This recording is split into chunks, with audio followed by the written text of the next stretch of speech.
Far out in the open sea on a perfectly calm day, a dot appears on the horizon.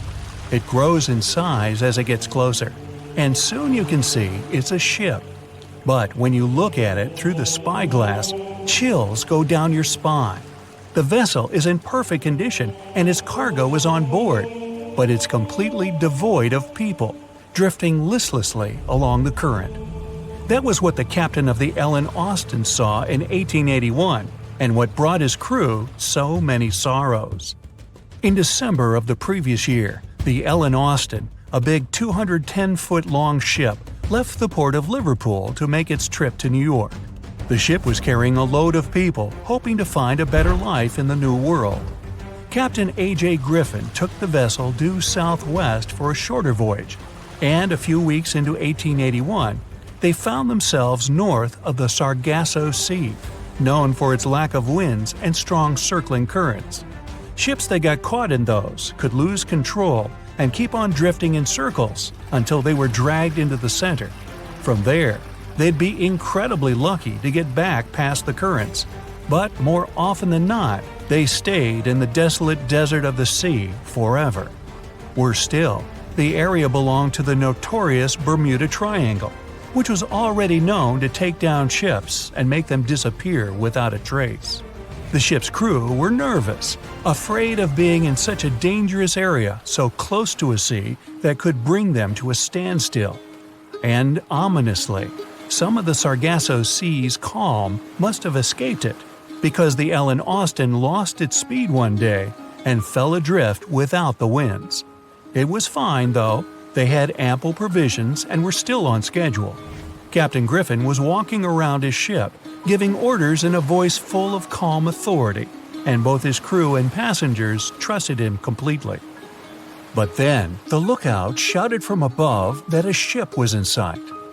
And indeed, when the captain looked in the direction the man was pointing, he saw a small schooner moving slowly into view and towards the Ellen Austin. As it came closer, it became apparent that the way the strange vessel moved wasn't right. The captain frowned and examined it through his spyglass. The schooner was untouched, but eerily silent. There wasn't a single soul on board. Derelict ships weren't that rare in the Atlantic at the time, but neither were pirates. Captain Griffin decided to wait and watch. After 2 days, the schooner was as quiet as always, and Captain finally thought it was fine to move in. He took a small team of sailors and boarded the stranded ship.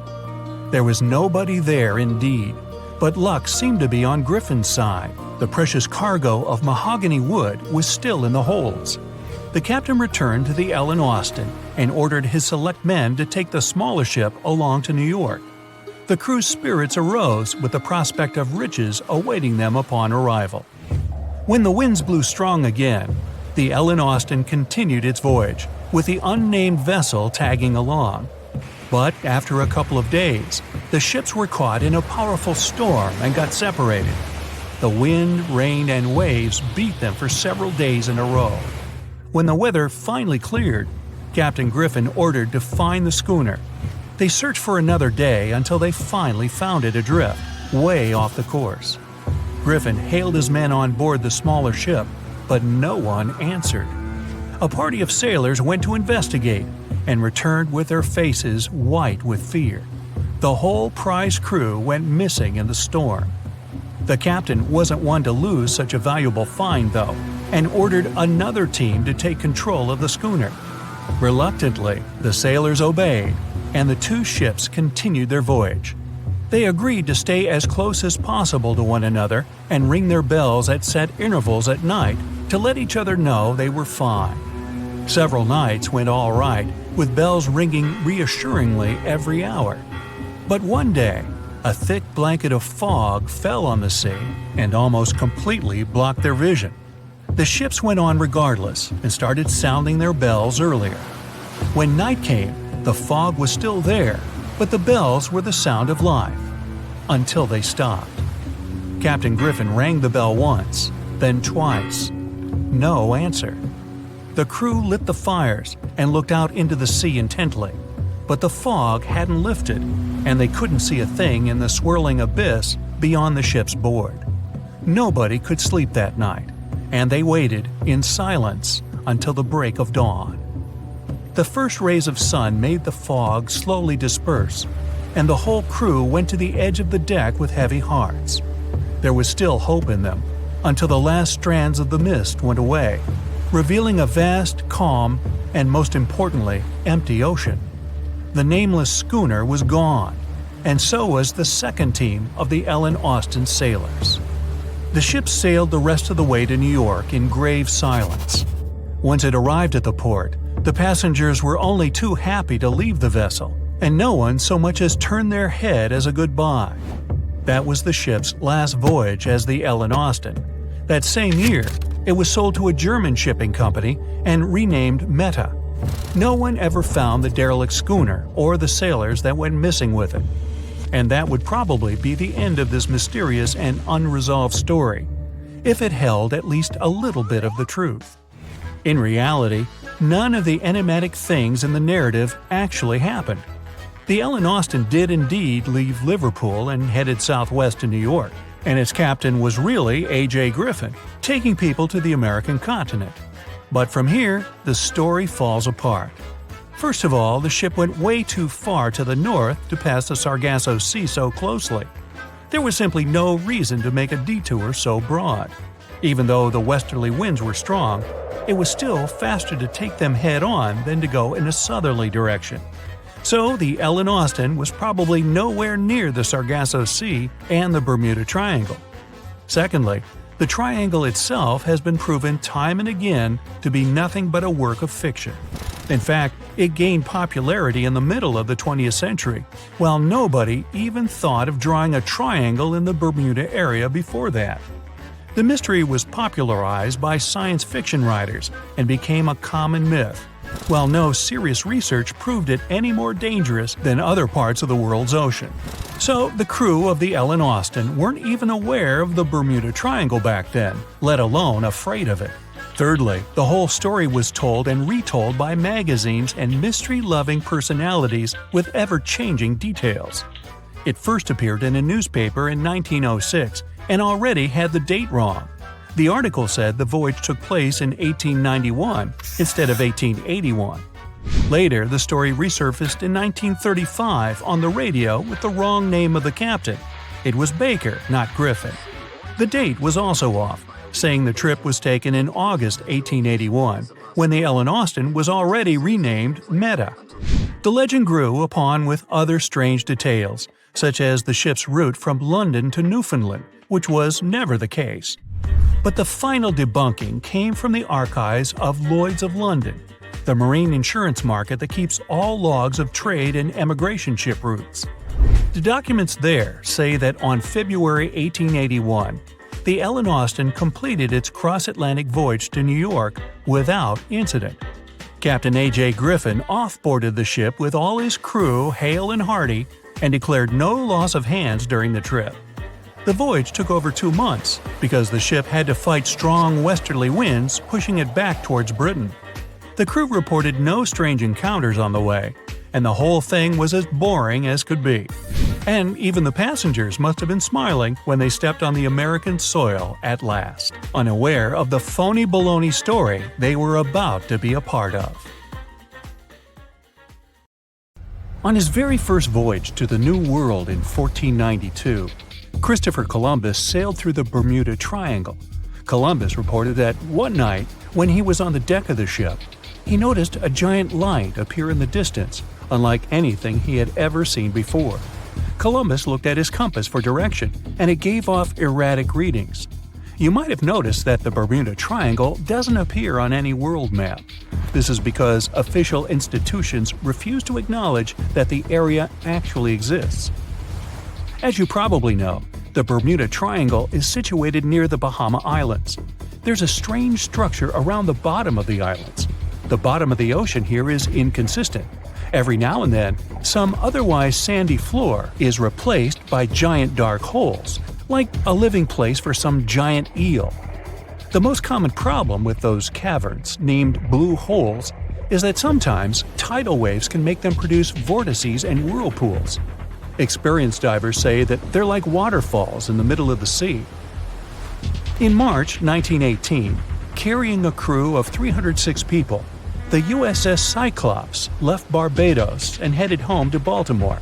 The ship passed through the Bermuda Triangle on its journey and was never seen again. The Cyclops never issued any distress signal and disappeared without any explanation, making it the largest ship to go missing in the Bermuda Triangle. No wreckage has ever been found. No one exactly knows how many ships and planes have disappeared in the Bermuda Triangle. The rough estimate is 50 ships and 20 planes.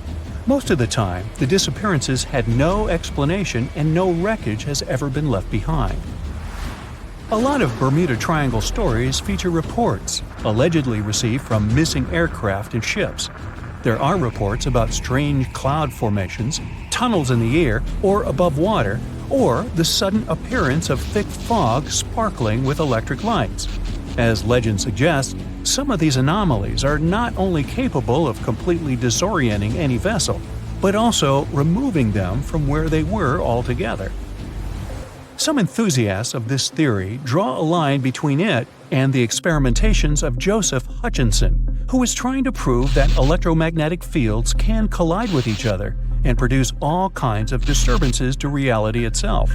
He's done countless experiments in which electromagnetic fields were able to make objects levitate, fly out of the water, and begin to illuminate. Hutchinson himself thinks that similar things may have their place in special places like the Bermuda Triangle. There are some strange structures lying at the bottom of this eerie area. Some even reported the presence of giant pyramids here. In reality, the only giant things here are overstatements. The structures don't look like pyramids at all. They are called the Bimini Road. It lies northwest of the shore of North Bimini Island. In fact, it consists of two strange rock formations. Both look suspiciously like building blocks.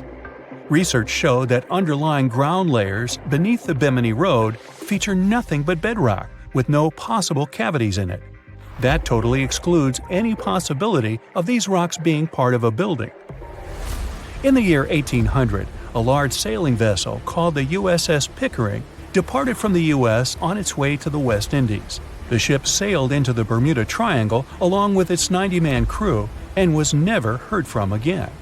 The USS Pickering was the first ever confirmed ship to vanish in the Bermuda Triangle. It's believed that the ship was taken out by a storm, but because no wreckage was ever found, we'll never know for sure. William Shakespeare's famous play The Tempest was inspired by the Bermuda Triangle. Sailors returned home to England to tell stories of treacherous waters near the Bahamas where ships mysteriously disappeared. These stories made it back to the bard himself and inspired his final play about a storm at sea transporting a ship to a mysterious land. The shipwreck in Shakespeare's play is based on the 17th century ship Sea Venture. The ship was carrying supplies from England to Virginia when it was struck by a massive storm in the Bermuda Triangle. Sea Venture was battered by the storm for 3 days and barely made it to the shore. Survivors of the wreck were stranded on a desolate stretch of Bermuda for 9 months. The floor of the ocean in the area is littered with shipwrecks from all over the world and of all ages. And as you can imagine, this is a sweet spot for treasure hunters brave enough to challenge the mysterious waters of this place. One of these treasure hunters was lucky enough to come across a secret map made from the orbit of the planet in the 60s during one of the first flights into space. This map reveals a lot of shipwreck coordinates in the Caribbean area.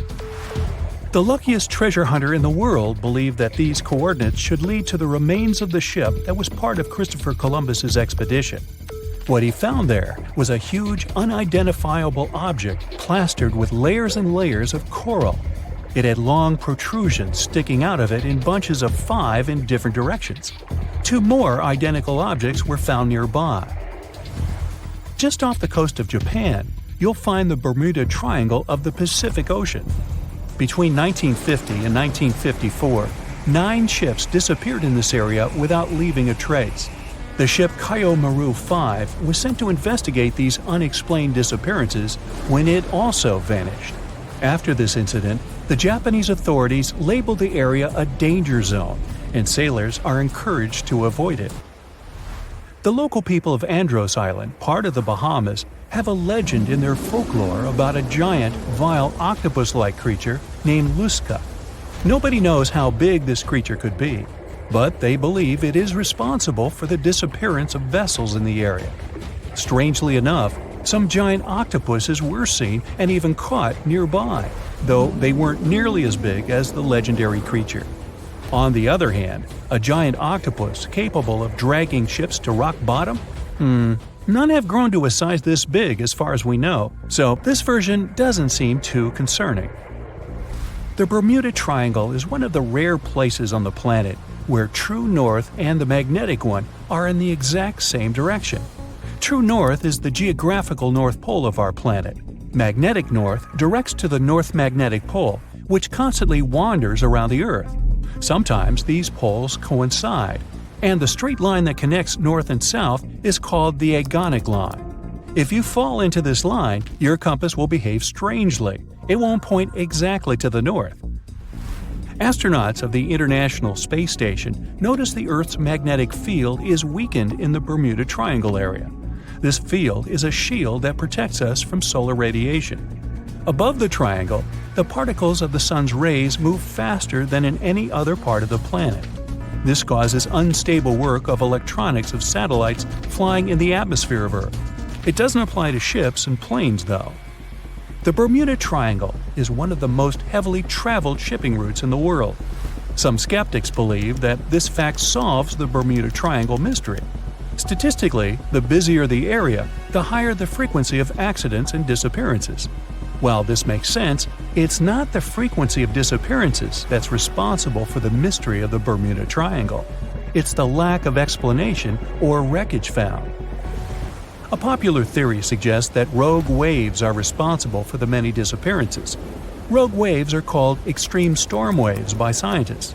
They occur when different weather patterns take place at the same time and cause large, unexpected waves that reach up to 100 feet tall. Witnesses say that the waves look like giant walls of water. These waves could explain why ships go down fast and without leaving any trace. Alaska has its own triangle. Since the late 80s, 16,000 people have disappeared there. Eyewitnesses to the Bermuda Triangle anomaly talk about thick fog, lightning, balls of light, and hallucinations. In Alaska, everything's a bit more complicated. People, planes, ships, they just disappear without a trace. There's no one around to tell us what it felt like. In 1950, a plane took off from Anchorage, Alaska, headed for Great Falls in Montana. It was carrying 8 crew members and 36 passengers. 2 hours after the start of the flight, the captain radioed that everything was fine, and then silence. The 100-foot-long plane seemed to evaporate into thin air.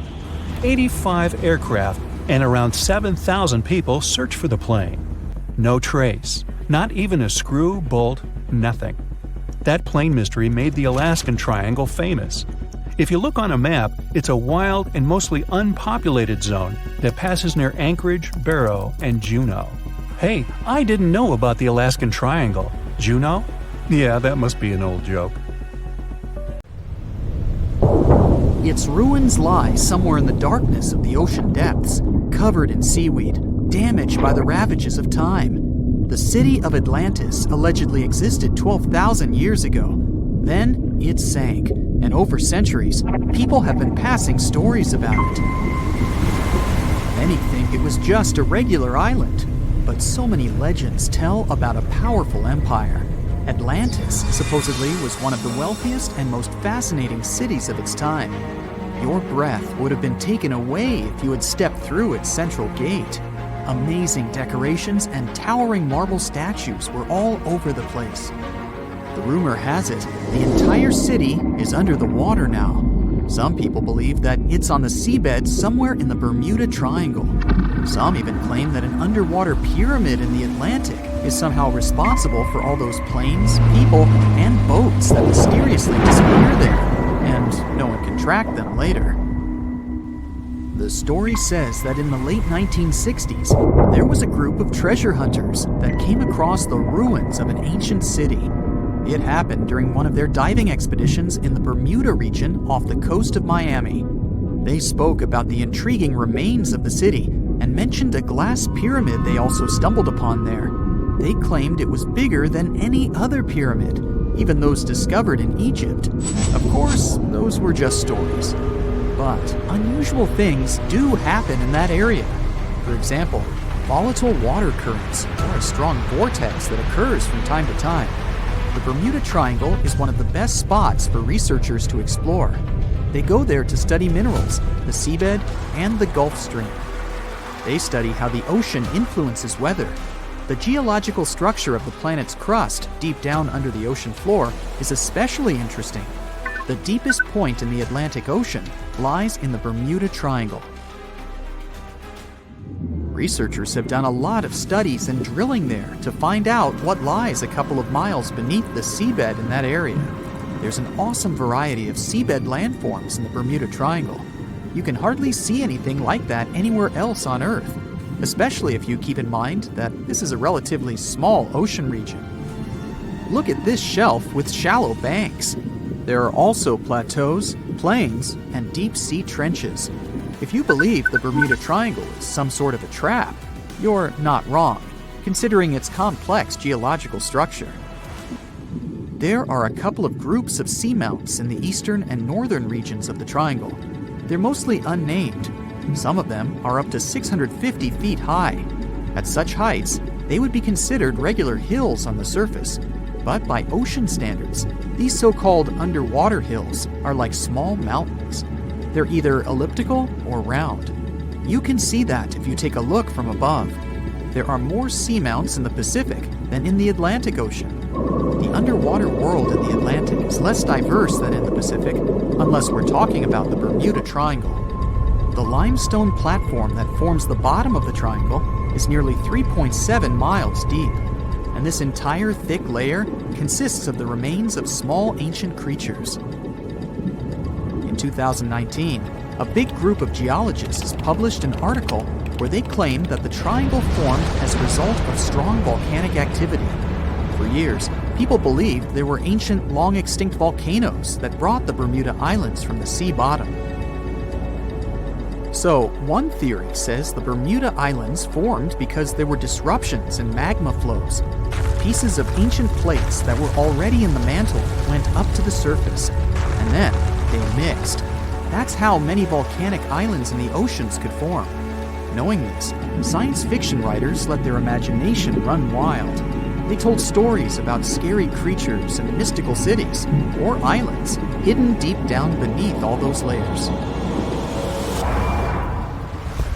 All these mysterious stories encourage people to create their own theories.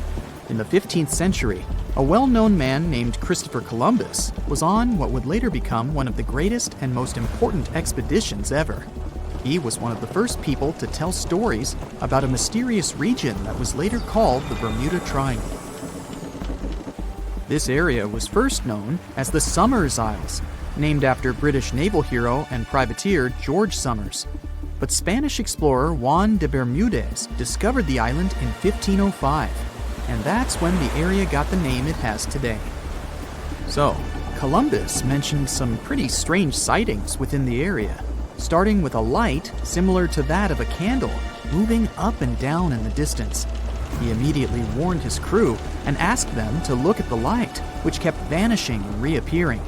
He spoke about stars that seemed to move around in the sky. The needle of their compass went crazy too. But the most unusual thing he claimed he had seen was an unknown glowing object coming out of the sea and shooting toward the sky. Many people these days believe there was nothing really unusual there.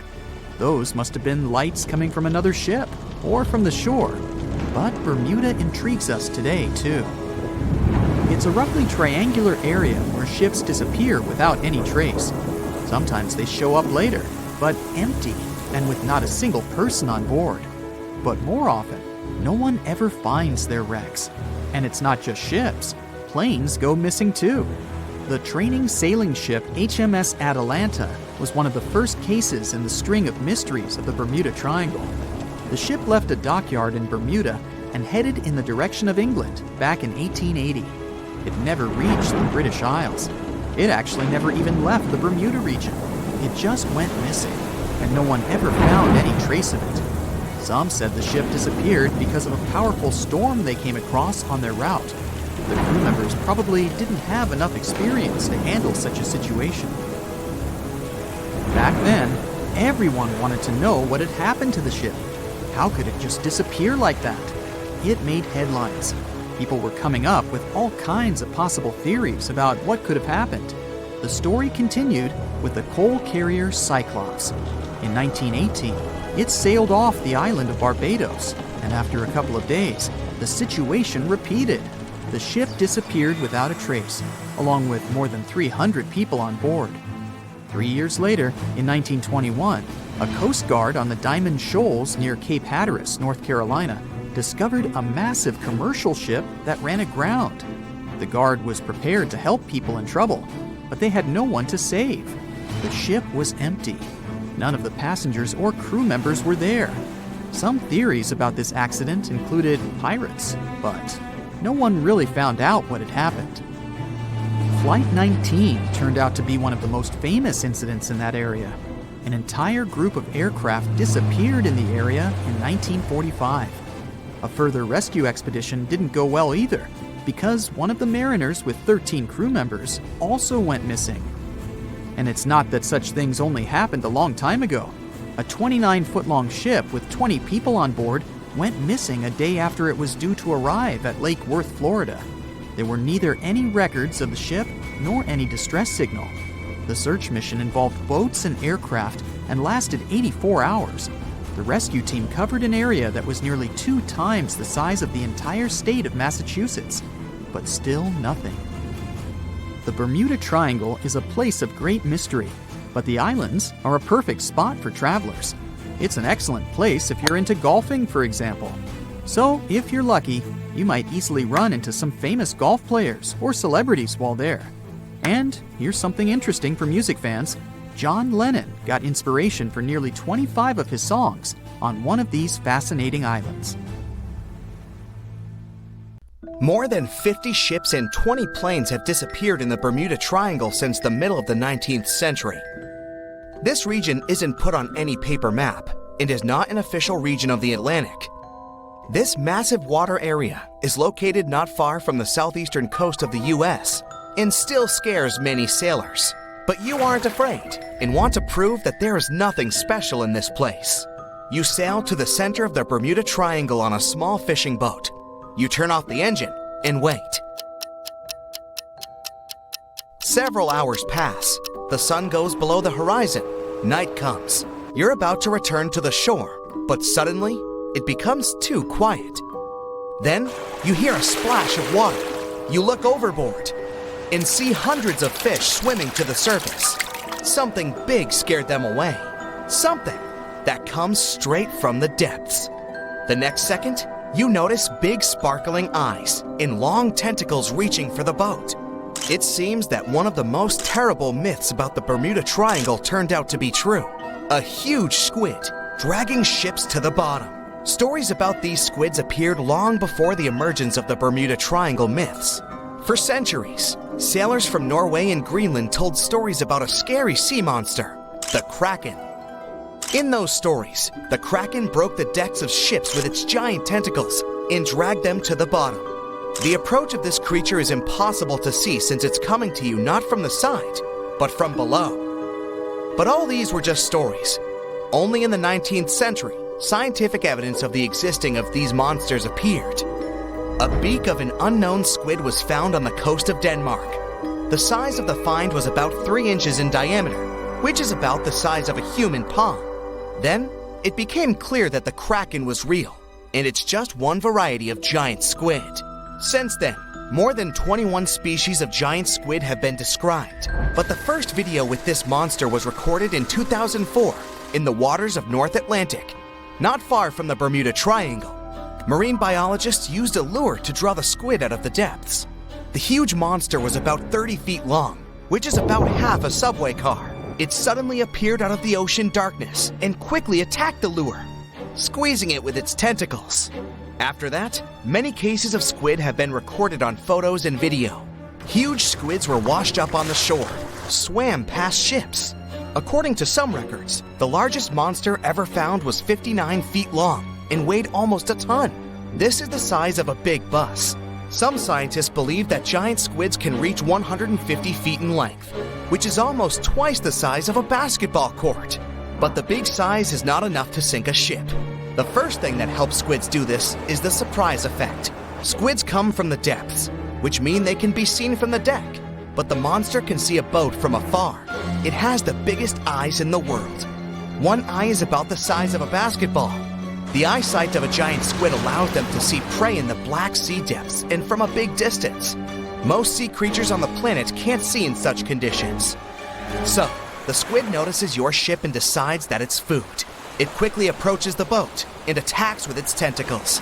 The squid has 8 limbs and 2 extra longer tentacles the monster uses to bring food to the beak-shaped mouth. The others are covered with dozens of suction cups filled with sharp teeth. Nothing can escape if the squid grabs it. The squid wraps its tentacles around your boat. With the teeth on each arm, it bites the deck. 2 long tentacles can grab you while you're running around in panic. The squid can rock the ship from side to side until one of its parts sinks in the water. You fight off 2 long tentacles and fall off your feet. The squid's 8 arms are squeezing stronger. You can hear the boat's hull cracking. The squid is big, but still can't sink a large metal object. Possibly, it couldn't have sunk huge ships that disappeared in the Bermuda Triangle. You see how the squid swims away into the depths. You're lucky this time, but you definitely wouldn't handle 2 such monsters. The existence of giant squids was proven more than 150 years ago, but people still don't know anything about them. The fact is that they are some of the most elusive creatures on Earth. They swim fast, spending most of their time at depths of 1,300 to 3,000 feet. To descend there, people need sturdy submarines and bulky equipment that create a lot of noise. The squid will notice them much earlier and swim away. Scientists don't know anything about their behavior, social life, habits, or a distance they swim during the day. And most importantly, we don't know how many of them are hidden in the water. The ocean is only 5% explored. It's possible that millions of giant squids swim in the sea depths. Just imagine hundreds of giant tentacles reaching out to a group of ships sailing through the Bermuda Triangle. In the past centuries, they could easily sink an entire fleet, since the ships were made of wood and were lighter.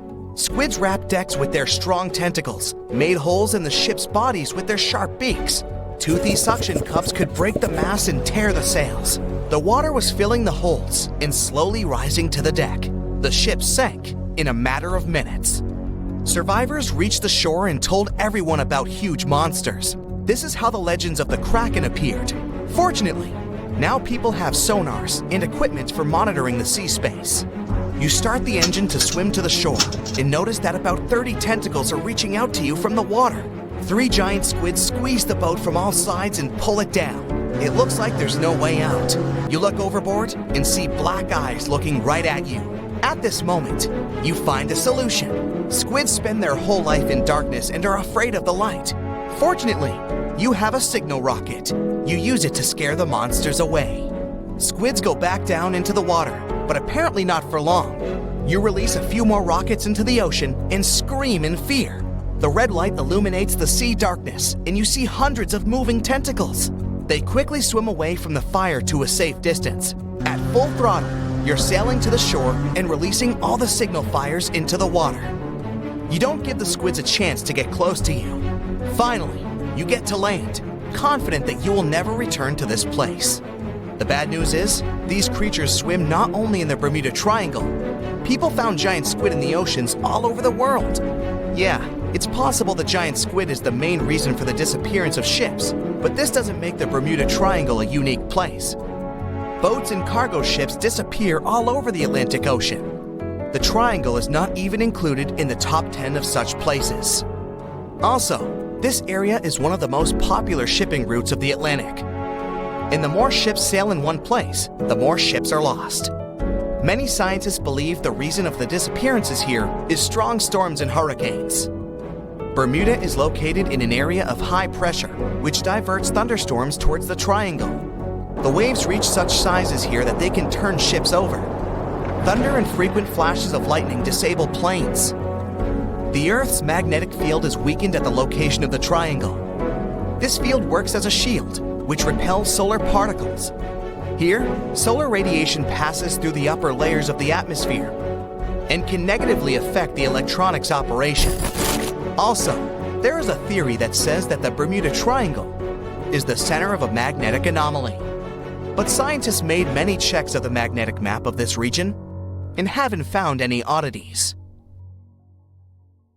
In 1945, 5 TBF Avenger aircraft took flight for a routine training exercise around the Bermuda Triangle. In the middle of the exercise, the planes were struck by intense rain and heavy winds, despite the clear weather forecast. The pilots became extremely disoriented and radioed the base to report that their navigational equipment had stopped working. The last thing the base heard was, "When the first plane drops below 10 gallons, we all go down together." And then, static. The 5 planes and their 14 passengers were never seen or heard from again. On his very first voyage to the New World in 1492, Christopher Columbus sailed through the Bermuda Triangle. Columbus reported that one night, when he was on the deck of the ship, he noticed a giant light appear in the distance, unlike anything he had ever seen before. Columbus looked at his compass for direction, and it gave off erratic readings. You might have noticed that the Bermuda Triangle doesn't appear on any world map. This is because official institutions refuse to acknowledge that the area actually exists. In March 1918, carrying a crew of 306 people, the USS Cyclops left Barbados and headed home to Baltimore. The ship passed through the Bermuda Triangle on its journey and was never seen again. The Cyclops never issued any distress signal and disappeared without any explanation, making it the largest ship to go missing in the Bermuda Triangle. No wreckage has ever been found. No one exactly knows how many ships and planes have disappeared in the Bermuda Triangle. The rough estimate is 50 ships and 20 planes. Most of the time, the disappearances had no explanation and no wreckage has ever been left behind. In the year 1800, a large sailing vessel called the USS Pickering departed from the US on its way to the West Indies. The ship sailed into the Bermuda Triangle along with its 90-man crew and was never heard from again. The USS Pickering was the first ever confirmed ship to vanish in the Bermuda Triangle. It's believed that the ship was taken out by a storm, but because no wreckage was ever found, we'll never know for sure. William Shakespeare's famous play, The Tempest, was inspired by the Bermuda Triangle. Sailors returned home to England to tell stories of treacherous waters near the Bahamas, where ships mysteriously disappeared. These stories made it back to the bard himself and inspired his final play about a storm at sea transporting a ship to a mysterious land. The shipwreck in Shakespeare's play is based on the 17th century ship Sea Venture. The ship was carrying supplies from England to Virginia when it was struck by a massive storm in the Bermuda Triangle. Sea Venture was battered by the storm for 3 days and barely made it to the shore. Survivors of the wreck were stranded on a desolate stretch of Bermuda for 9 months. When the TBF Avenger planes went missing, a massive search operation was conducted. Boats and planes searched the Bermuda Triangle for any signs of the aircraft. One of the boats searching was a PBM-5 Mariner airboat. The airboat took flight at 7:27 p.m. and called in a routine radio message 3 minutes later. Then, it was never heard from again. No trace was ever found of the rescue airboat or the 5 Avenger aircraft. A huge investigation was launched into the disappearance of all these vehicles, but nothing was ever discovered. Because the Bermuda Triangle isn't a recognized place, no one knows its exact location or size. Some people believe it covers around 500,000 square miles around the Bermuda area. Other people believe the triangle is as big as 1.5 million square miles. The Bermuda Triangle is one of the most heavily traveled shipping routes in the world. Some skeptics believe that this fact solves the Bermuda Triangle mystery. Statistically, the busier the area, the higher the frequency of accidents and disappearances. While this makes sense, it's not the frequency of disappearances that's responsible for the mystery of the Bermuda Triangle. It's the lack of explanation or wreckage found. The Bermuda Triangle is home to the deepest point in the Atlantic Ocean, the Milwaukee Deep. The area has a maximum depth of over 27,000 feet. This is one of the deepest points in the ocean floor, but still not close to the massive 35,000 feet of the Mariana Trench. But the huge depth might explain how such little wreckage has been found. The Bermuda Triangle is home to some pretty intense and unexpected weather. Storms build up quickly and unexpectedly, then disappear soon after. If you blink, you might miss it. This could explain why few distress signals are issued. Pilots and sailors never saw the weather coming. In the year 1800 again, the ship USS Insurgent was on patrol when it stopped briefly at a coastal base before heading back out to sea. That was the last time USS Insurgent was ever seen. A severe storm reportedly struck the West Indies around that time. It's believed that storm was so powerful, it could have caused the sinking of both the USS Insurgent and USS Pickering, which vanished around the same time. Like the Pickering, no wreckage of the Insurgent was ever discovered. A popular theory suggests that rogue waves are responsible for many disappearances. Rogue waves are called extreme storm waves by scientists.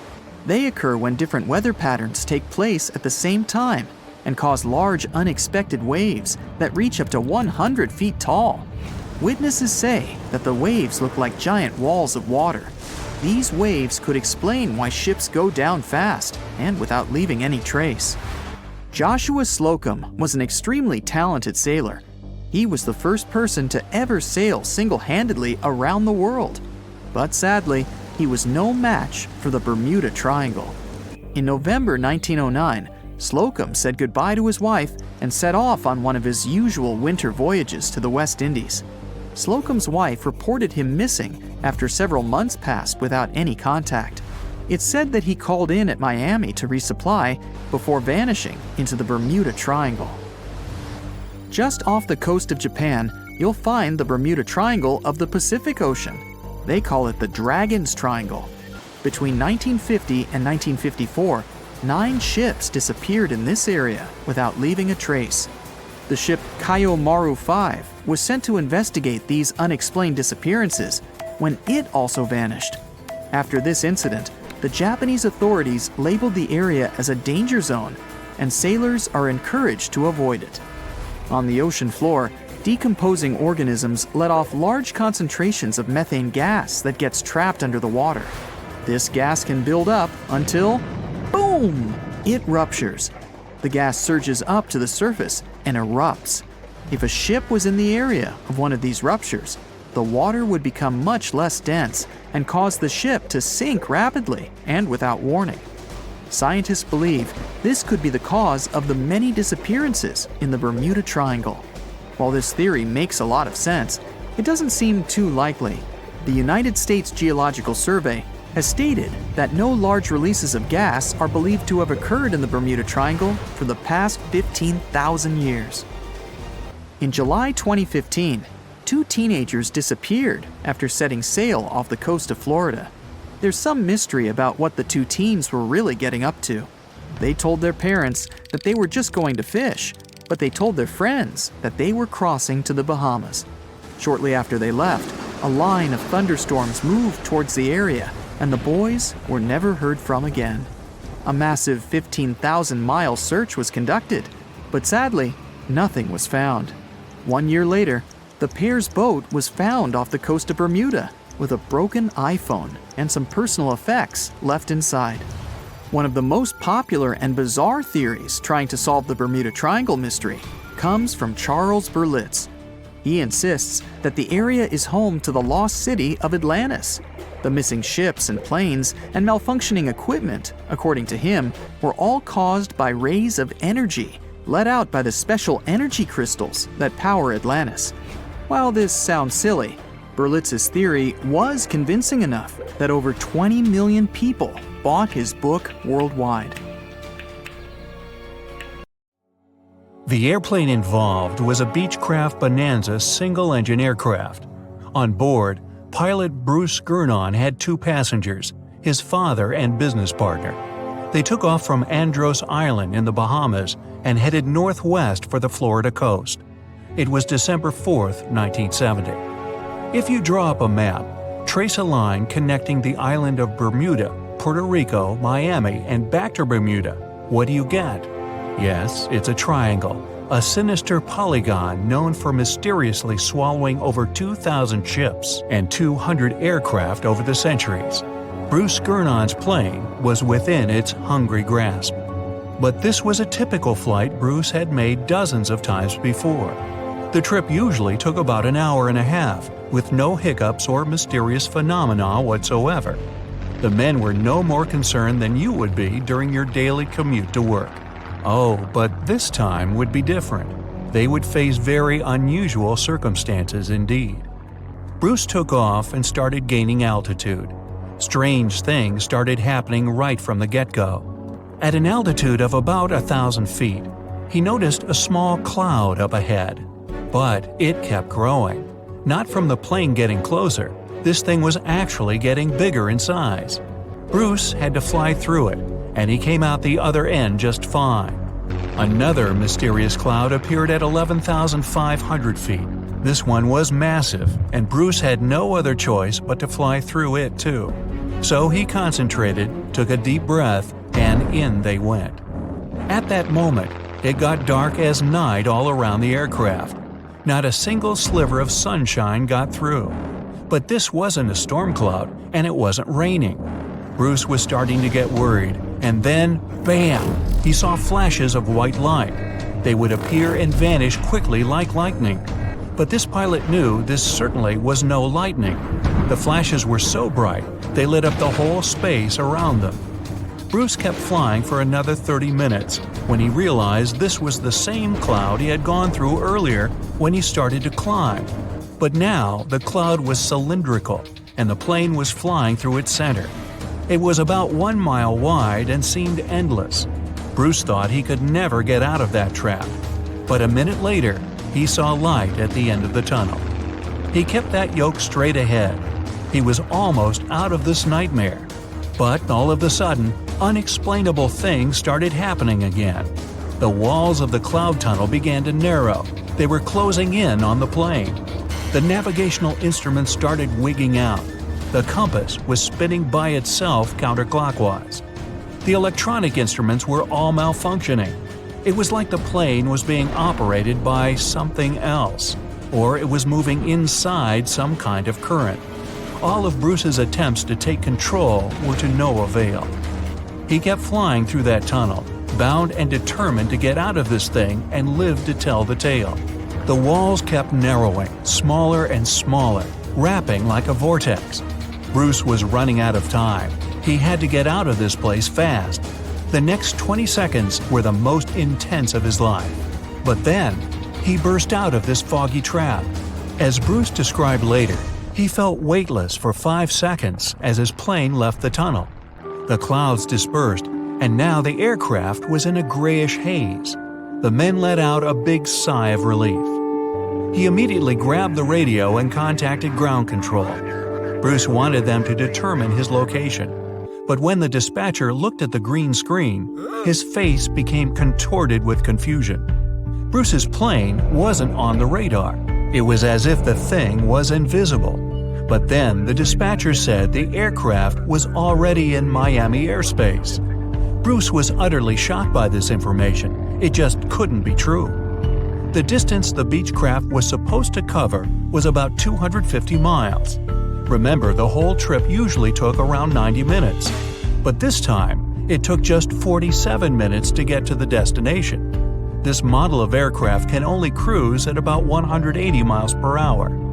Do the math, and anyone would understand that this was physically impossible. The dispatcher must have made a mistake. But when the clouds parted, Bruce saw that he really was over Miami. The plane landed safely, and it was time to try and solve this mystery. So what happened on that flight? Bruce checked the remaining fuel and his watch. After a short calculation, he was only more confused. The plane hadn't gone through the amount of fuel it should have. Bruce couldn't have been wrong. He was a very experienced pilot. By his early 20s, he already had 600 hours of flight under his belt, and he was all too familiar with this airspace he'd flown countless times. All the evidence in hand seemed to indicate that Bruce's plane just skipped over almost half the entire distance. The man thought about this bizarre occurrence for a long time. He even consulted with professors and experts, but none of them could give an exact answer to what happened that day. So he came up with his own theory and even wrote a book about it. Bruce thought it all came down to this electric fog with white flashes. Others, however, theorized that dark energy was responsible for this time leap. Yes, that same dark energy responsible for the expansion of the universe.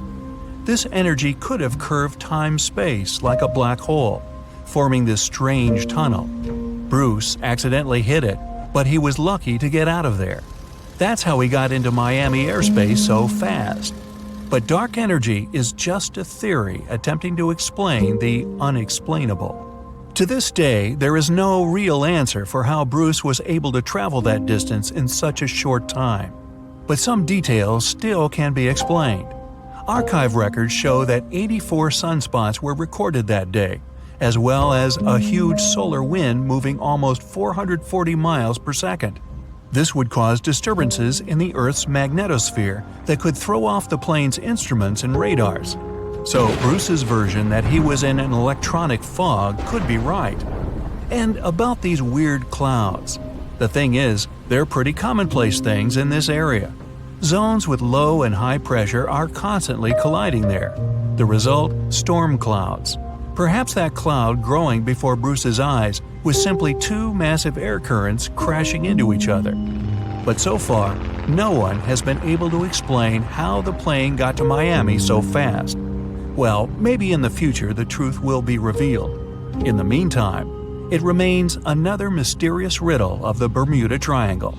But it's still by far not the most shocking incident there. In 1945, a total of 5 planes went missing in the Bermuda Triangle all at once. On December 5th, some Navy student pilots were training in the area. The day's lesson? Navigation. Ironically enough, they couldn't find their way back to the base and got lost. Many people assume they ran out of fuel. This is likely to have caused the incident, but the circumstances were very strange. The students were under the supervision of an experienced lieutenant who had 2,500 flight hours. He would never let a bunch of newbies go so far that they'd get lost. The incident was called Flight 19. Even now, there's a debate about how it could have happened. 3 years later, a passenger jet headed to Miami from Puerto Rico disappeared in the same area. There were 29 passengers and 3 crew members on board. The weather was clear throughout the flight. But experts believe that when the plane was about 50 miles off the coast of Miami, it could have been hit by a strong wind that knocked it off course. Years later, divers found a similar-looking plane in the waters. But since it was lacking certain details and registrations, no one could confirm that it was the missing Miami-bound aircraft. The next month, in January 1948, another plane went missing in Bermuda. 25 passengers and 6 crew members just vanished somewhere between Azores and Bermuda. The mystery of this plane's disappearance, along with countless others, remains unsolved. Ships and planes disappearing without a trace. Passengers never seen or heard from again. Reports of strange lights in the sky. No, these aren't scenes from an upcoming Hollywood blockbuster, but some of the strange occurrences reported for over a century in an area ominously dubbed the Graveyard of Lake Ontario, also referred to as Canada's Bermuda Triangle, or the Marysburg Vortex. It stretches across a portion of Lake Ontario from Kingston to Prince Edward County in Canada, and down to Oswego, New York in the US. The tales about this area can be as chilling as the frigid lake water on which they took place. The most unsettling story involves the schooner called the Bavaria. It was 1889, and the ship was being towed across the lake. Rough waters severed the tow rope, and the Bavaria floated away. Luckily, the schooner was later found safe and fully intact. But there was one thing missing: the crew. Not a single person was found on board. What makes the story even more bizarre is that the dinner table was set, a loaf of bread was discovered, freshly baked, and the captain's money and his papers were fully accounted for. There was even a pet canary happily chirping away, as if nothing was amiss. What happened to the crew? We may never know. And this was not a unique incident. Just over a decade later, in 1900, 3 ships, the Annie Minnis, the Picton, and the Acacia, were sailing across the lake. But only 2 would make it to their final destination. The third one, the Picton, was speeding ahead of the others when it simply vanished.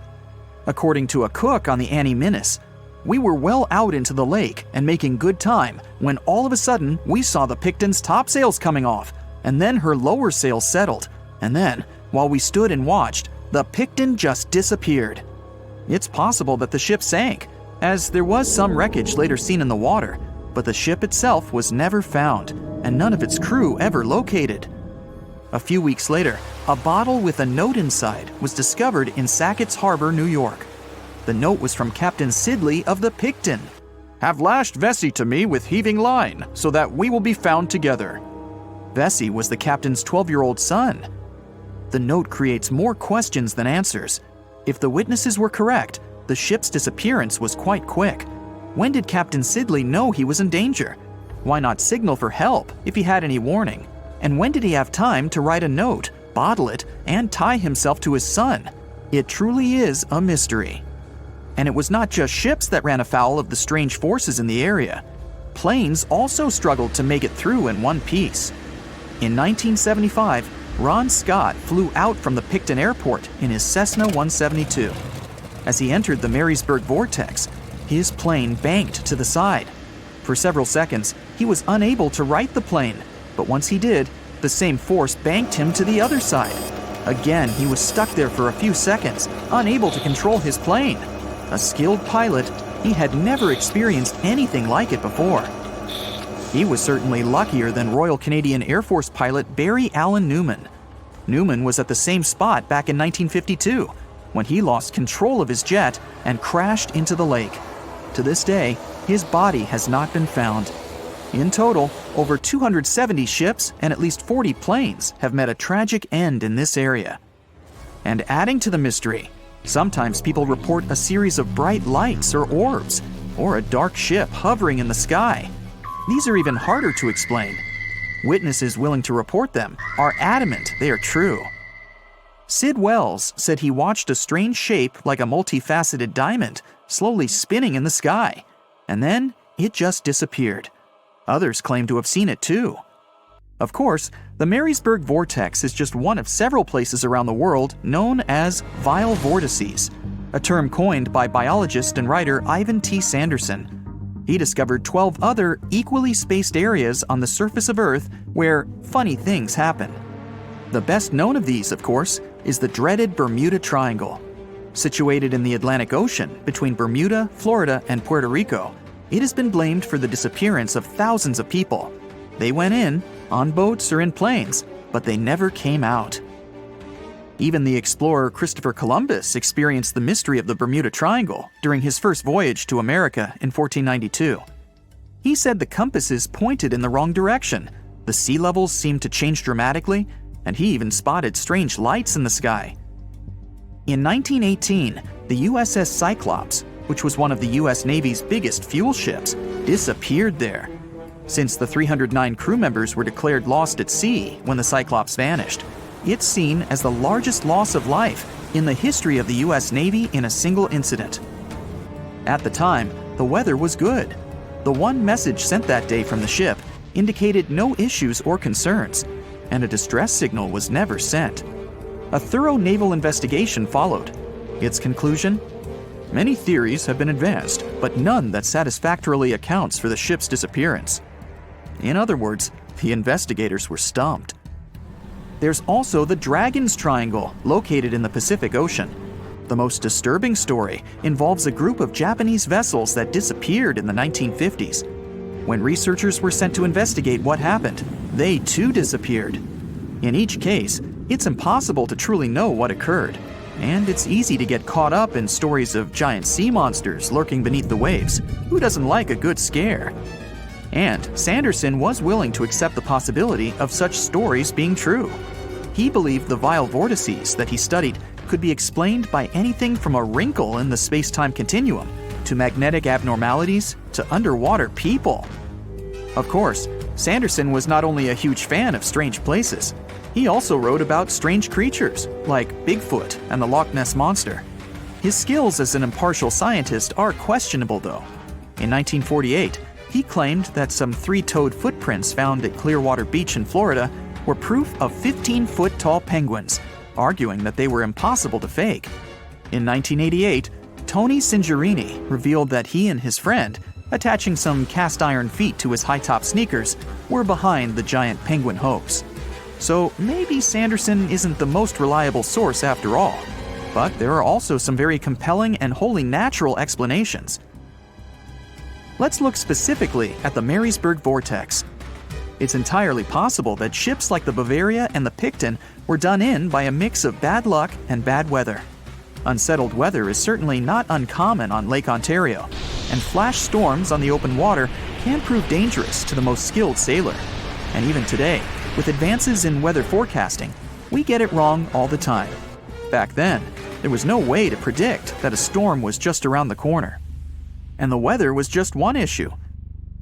Historian Mark Seguin said that the area was always known to be dangerous, as the lake bed quickly becomes shallow along the eastern shore. There are also small rocky islands and shoals scattered throughout the area, making sailing a risky venture, especially for larger vessels or those weighed down by heavy cargo. By the mid-20th century, modern weather forecasting and improved shipbuilding alleviated most of the hazards of the Great Lakes shipping, resulting in fewer losses. The last major shipwreck in any of the Great Lakes was that of the SS Edmund Fitzgerald, which sank off the coast of Lake Superior in 1975, with 29 crew members going down with it. It seems the vortex is no match for human progress. And as for lights or images in the sky, in most cases, it's the result of an interesting phenomenon called thermal or temperature inversion. When this happens, a layer of warm air becomes trapped under cold air. This can result in mirages or reflections. So, a light on the ground that is miles away can be reflected in the sky, giving the impression of a flying object. Other parts of the mystery may be solved with a little time. Lake Ontario's freshwater and frigid temperatures help preserve the ships and planes that came to rest there. As divers and researchers continue to explore the area, maybe we'll finally learn the fate of the Bavaria, the Picton, Captain Sidley, and his son. If you draw up a map, trace a line connecting the island of Bermuda, Puerto Rico, Miami, and back to Bermuda, what do you get? The infamous triangle, known for swallowing thousands of ships and aircraft over the centuries. But there's a new mystery to this already enigmatic place. Something's lurking deep in the waters below, and it's leaving bizarre clues of its existence. Splash! Your submarine hits the water surface. You descend 100, 1,000, 2,000, 3,000 feet. It's getting darker. The sub's walls creak as the pressure grows. Over 1,400 psi.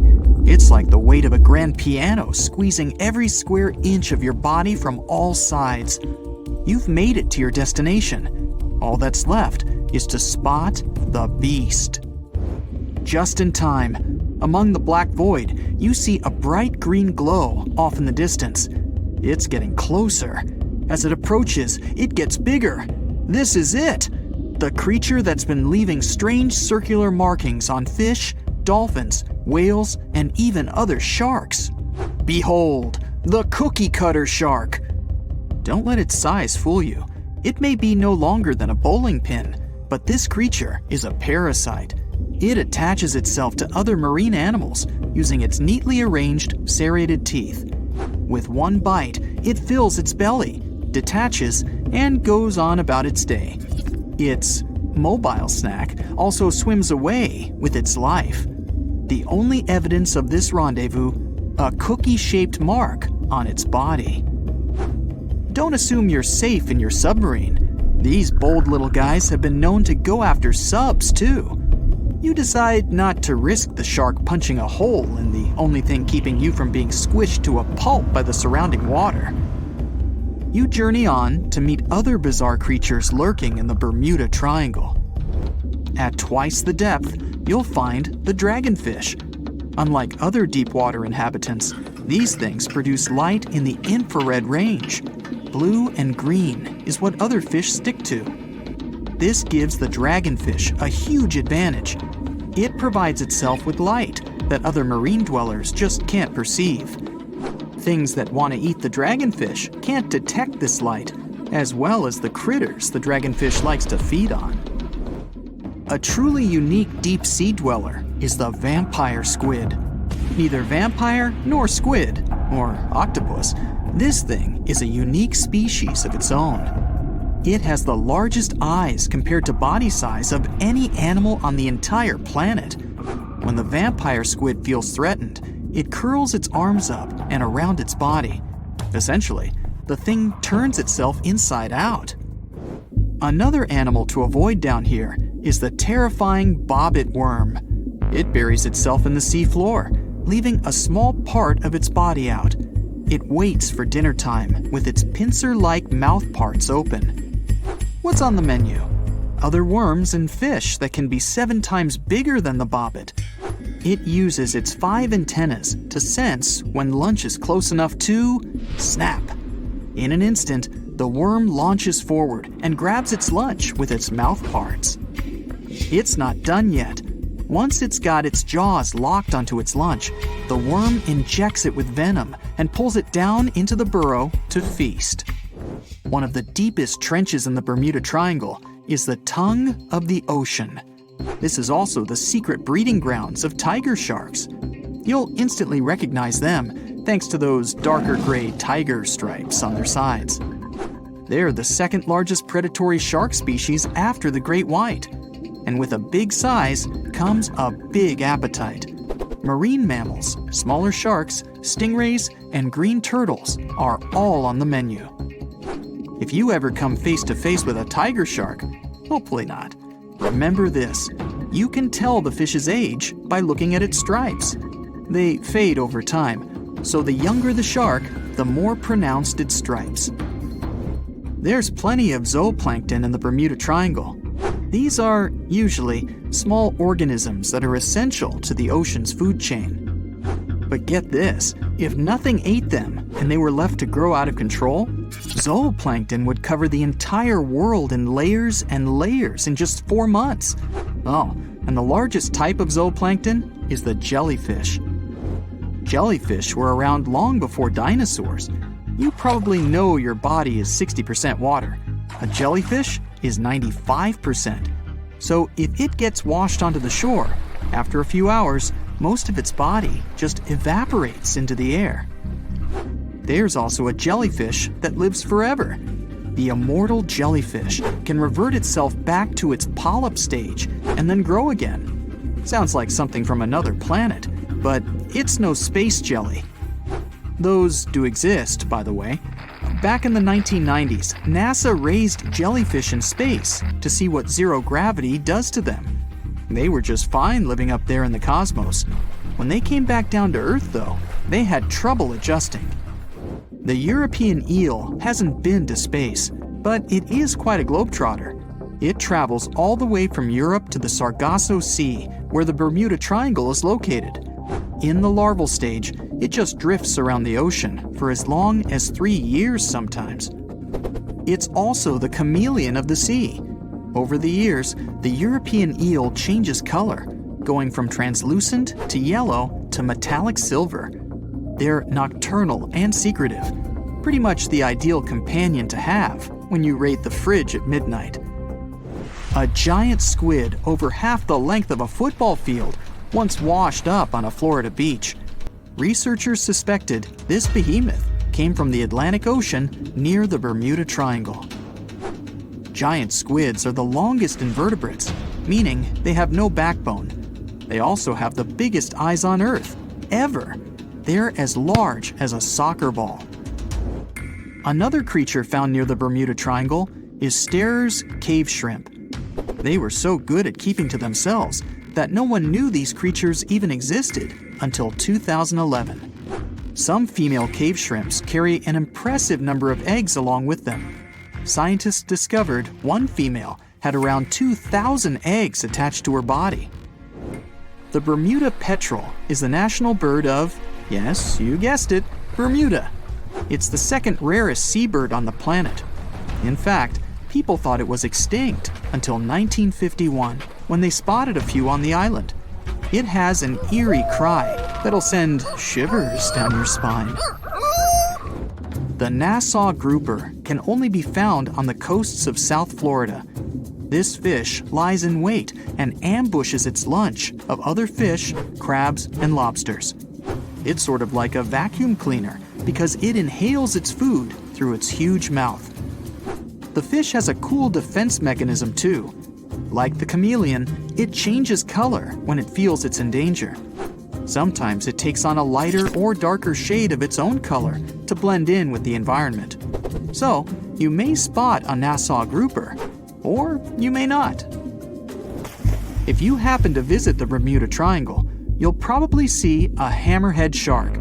They use that iconic hammer-shaped head to pin their lunch, stingrays, onto the ocean floor.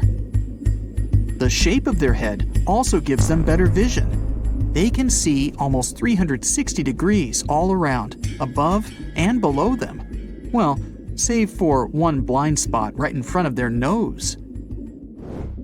The hawksbill sea turtle may not look intimidating, but this guy will eat anything it can get its bird-like beak around. Sea sponges, algae, and even venomous jellyfish. A lot of the stuff on their menu is inedible for most, but their body fat can absorb the venom and toxins, so they go unscathed. The Bermuda Triangle is also home to green glowworms. They're not really worms, but larvae. They produce that bright light from an organ near their tail. This light makes smaller creatures come toward them, making it easy for them to catch their lunch. Most of the time, they look pretty ordinary, but they have an oddly fixed schedule. Every third night after the full moon during the summer, at an exact time, the glowworm lights up. But back to more nightmarish creatures of the Bermuda Triangle. There's the goblin shark, known as a living fossil because it's the only one left of its animal family. It's only about the length of your forearm and looks like nothing special. But watch closely as its lunch gets too close.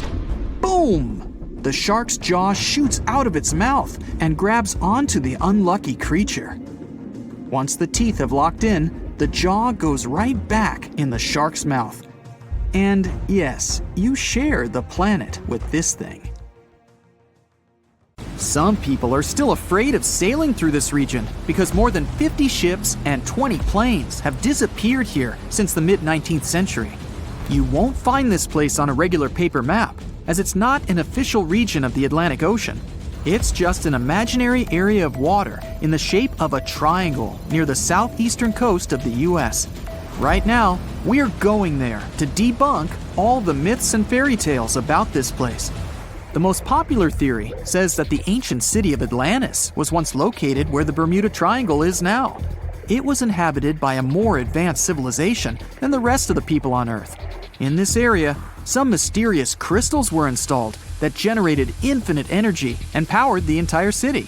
Then the city sank, and its ruins still lie on the bottom of the Atlantic. But among its ruins, there are still places where crystals work. They're the reason for most disappearances. Crystals randomly release beams of energy towards the surface and disable the electronics of planes and ships. There are no facts to support this theory. Someone once wrote this legend in a book about the Bermuda Triangle, and some people have been supporting it ever since. However, there's some oddity associated with electronics. Astronauts of the International Space Station noticed the Earth's magnetic field is weakened in the Bermuda Triangle area. This field is a shield that protects us from solar radiation. Above the triangle, the particles of the sun's rays move faster than in any other part of the planet. This causes unstable work in the electronics of satellites flying in the atmosphere of Earth. It doesn't apply to ships and planes, though. There's also a theory that the Bermuda Triangle is the center of a magnetic anomaly causing navigation errors, but regular checks of the magnetic map of this region don't reveal any issues. You arrive at the place, the water is calm, and there's no coming storm in sight.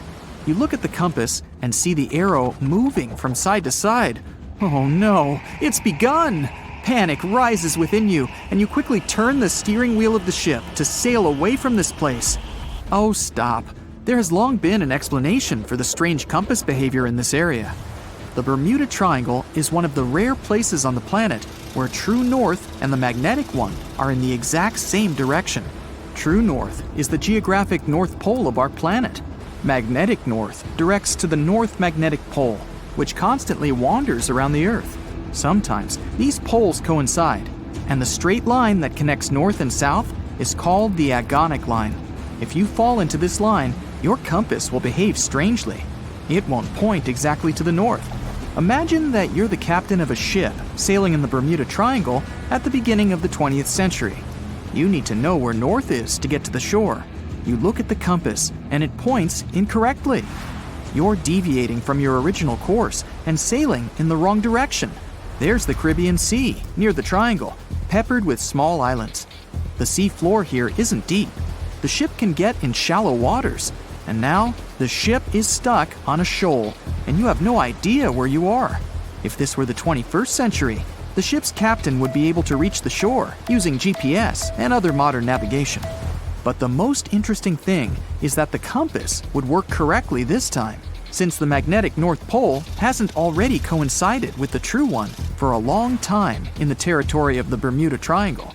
The agonic line is somewhere far away from here. There are no problems with navigation now, but for some reason, this is where ships disappear. In fact, not just here. Throughout the Atlantic Ocean, there are places where many more ships have gone. The Bermuda Triangle is not even in the top 10 of such places.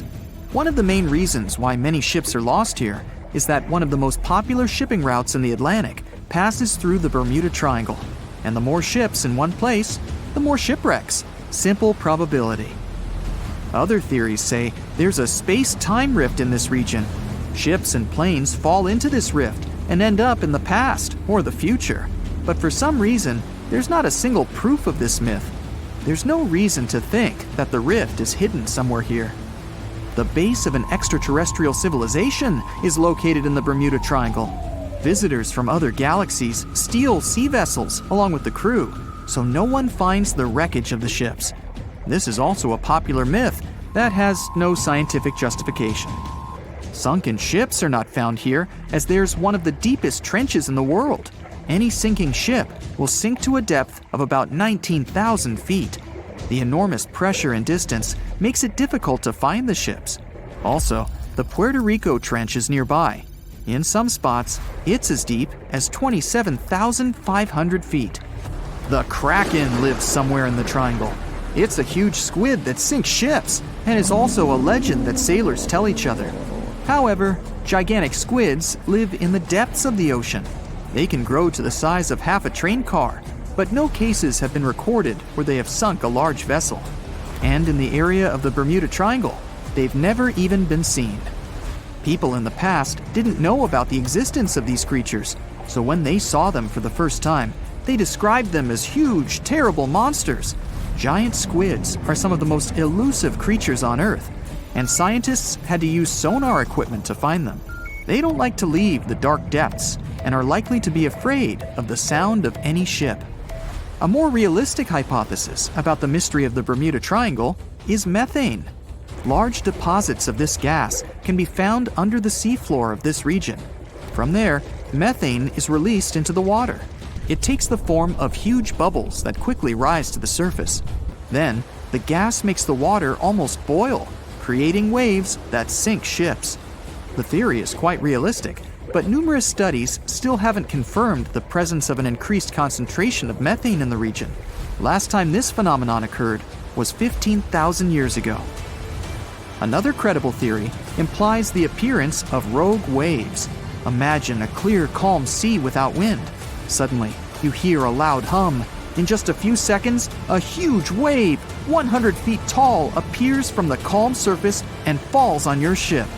Some scientists believe rogue waves are created by a surface sea current colliding with a strong headwind. There's a version claiming the wave is born because of the collision of warm and cold currents. But the most interesting theory says the waves are formed by kinetic vampirism. Under certain natural conditions, waves can exchange kinetic energy. And among all the waves, there will be one, the vampire, that gets the energy of all the others. When it accumulates enough energy, the vampire wave spills it out. This explains the force of the impact and its sudden disappearance. This phenomenon is observed in all the waters of the world's oceans, but there's no evidence that it occurs most often in the Bermuda Triangle. If rogue waves appeared there, it was not during a calm. A restless sea is the main reason for ship disappearances in the Bermuda Triangle. Severe storms and hurricanes are a frequent thing there, because the Bermuda Islands is an area of high pressure that diverts thunderstorms towards the triangle. Huge waves simply overturn ships, and thunder and lightning flashes disable planes' electronics. There's nothing mysterious about this. Storms and ship disappearances occur in all oceans, but a lot of legends were made exactly about the Bermuda Triangle. It all started in the middle of the 20th century when a book was published that tells us that Atlantis lies in the waters of the triangle. No proof was given, but people liked this mysterious theory so much, they began to build upon it. They started making documentaries about it and writing new books. Each material devoted to the fantastic nature of the triangle was based not on facts, but the theories of other written books and films. And when a topic is popular, you can make money on it. Readers enjoy it, and authors are rewarded. You probably saw a viral video where YouTubers hid a huge treasure in the Bermuda Triangle, and a random guy dared to go after it. He scored $10,000, but let's be real, his biggest win was getting out of there alive. This dangerous stretch of water between Florida, Puerto Rico, and Bermuda is notorious for its chilling and unexplained events. They say that more than 50 ships and 20 airplanes have mysteriously disappeared in the Bermuda Triangle. This leads to many theories, suggesting that this area is somehow linked to mystical powers or vortices that pull objects into other dimensions. But an Australian scientist named Karl Kruszelnicki might have actually cracked the code on the Bermuda Triangle mystery. According to him, most popular legends and eerie disappearances can be explained by two main factors. The first factor is human error. One theory debunked by Kruszelnicki was about the doomed Flight 19. Back in 1945, a group of 5 planes from the U.S. Navy took off on a routine training mission from Florida. Everything was going well until, 90 minutes into the flight, the troop commander reported that they were lost, and then, poof, they just disappeared. One of the largest air and sea searches in history was conducted to find them, but to this day, no one has found any trace of Flight 19 or the 14 men on board. What still makes people scratch their heads about this event is that the weather conditions when they took off were actually great. A relatively warm day, fluffy white clouds drifting across the sky, and a breezy wind coming from the southwest. Pretty standard for training flights, really, nothing out of the ordinary. So, what happened? It turns out that despite the flight leader having over 2,000 flying hours, he was a bad pilot. Actually, a really bad pilot. According to Kruszelnicki, the commander was such a poor navigator that he had gotten lost at sea on at least 2 previous occasions before the Flight 19 incident. On that doomed day, he even tried to get someone to cover his shift but was unsuccessful, to the misfortune of his entire team. After their training flight exercise was completed successfully, both compasses on board stopped working. On the patrol's radio, his anxious voice said they were over land, or precisely, he was sure they were flying above the Florida Keys. But that didn't make any sense. He had made his scheduled pass over hens and chicken shoals in the Bahamas less than an hour earlier, But now he believed his plane had somehow drifted hundreds of miles off course and ended up in the Florida Keys. He couldn't have been more wrong. According to the most plausible theories about this case, what he thought was the Florida Keys was actually some small islands in the Bahamas. And here's where the real mess happened. Instead of turning back to the west toward Florida, he kept flying east, deeper into the Atlantic Ocean. His plane eventually ran out of fuel, and you already know the rest of the story. Okay, some theorists might argue that a malevolent force somehow interfered with the two compasses, causing them to fail while they were flying this supposedly cursed stretch of water. But let's face it, even if that were true, human error was the main factor here. The pilot shouldn't have mistaken the Bahamas Islands for the Keys. End of that story. Now, let's talk about the second factor that, according to Krushelinski, explains many of the strange disappearances in the Bermuda Triangle, and that's related to bad weather. A lot of Atlantic tropical storms and hurricanes actually pass right through the Bermuda Triangle. So, before we had advanced weather forecasting, these storms had caused a bunch of ships to go missing back in the day. On top of that, the Gulf Stream runs through the area too. That's a super strong ocean current that can make the weather change quickly and sometimes pretty dramatically. So, when you think about it, natural factors like these could explain many, if not most, of the disappearances. Take the USS Cyclops, for example. Back in 1918, this massive 500-foot cargo ship, carrying about 11,000 tons of manganese, just disappeared without a trace. It was sailing from the West Indies to Baltimore, with 309 people on board. What makes this event extra eerie is that not a single distress signal was sent. Over 100 years later, we still have no idea what happened to it. No wreckage has ever been found. Of course, people have come up with all kinds of theories about the USS Cyclops. One popular idea is that it ran into a sudden, violent storm. With all that heavy manganese on board, it might have capsized and sunk really fast. Others speculate about underwater events, like landslides or even a rogue wave. Now, this is not such a crazy theory if you think about it. According to Krushelinski, the Bermuda Triangle isn't just a bad weather zone. It is about the raw power of the ocean itself. The ocean floor there is way deeper than most people realize, going down nearly 30,000 feet. That's basically like Mount Everest in reverse. When the ocean water gets that deep, it tends to hide things, making it the perfect place for ships and planes to just disappear without a trace. The expert confirms that there is also a tiny chance that even stranger events could be happening beneath the waves of the Bermuda Triangle, and that is related to methane clathrate. This is a fancy name for an ice-like compound that forms underwater or in really cold places with methane gas trapped inside. Sometimes these structures can break free, creating bubbles on the surface, and this bubble shower can be fatal, at least for ships. Some experiments done with model ships showed that if enough bubbles rise up, the water's density drops, and this can mess with the ship's ability to float.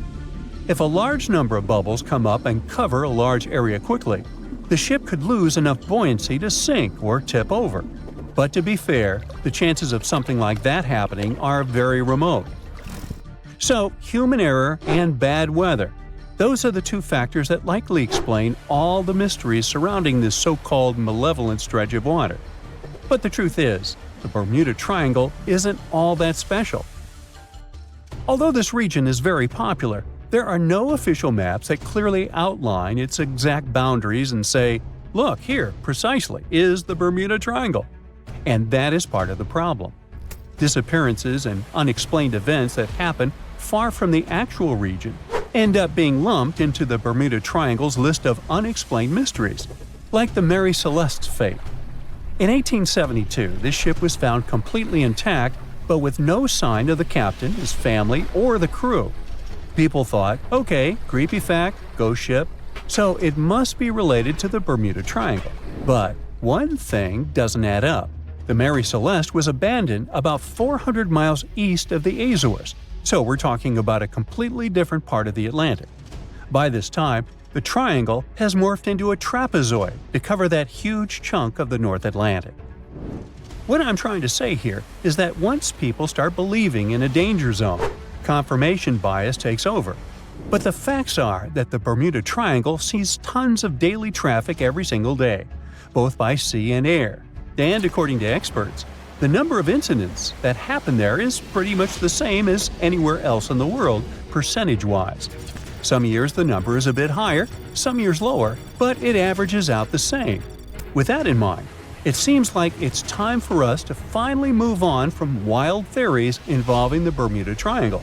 Well, at least until the next bizarre disappearance comes along.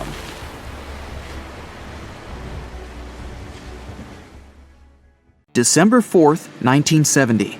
Pilot Bruce Gurnon had 2 passengers on board his Beechcraft Bonanza single-engine aircraft, his father and business partner.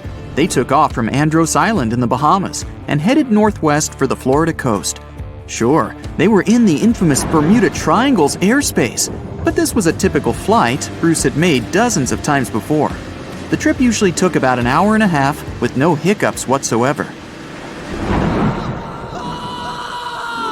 Bruce took off and started gaining altitude. Strange things started happening right from the get-go. At first, he noticed a small cloud up ahead, but it kept growing. Not from the plane getting closer. This thing was actually getting bigger in size. Bruce had to fly through it, and he came out the other end just fine. He gained altitude, and yet another mysterious cloud appeared. This one was massive, and Bruce had no other choice but to fly through it too. At that moment, it got dark as night all around the aircraft. But this wasn't a storm cloud, and it wasn't raining. Bruce was starting to get worried, and then, bam! He saw flashes of white light. Bruce kept flying for another 30 minutes when he realized this was the same cloud he had gone through earlier when he started to climb. But now the cloud was cylindrical, and the plane was flying through its center. It was wide and seemed endless. Bruce thought he could never get out of that trap.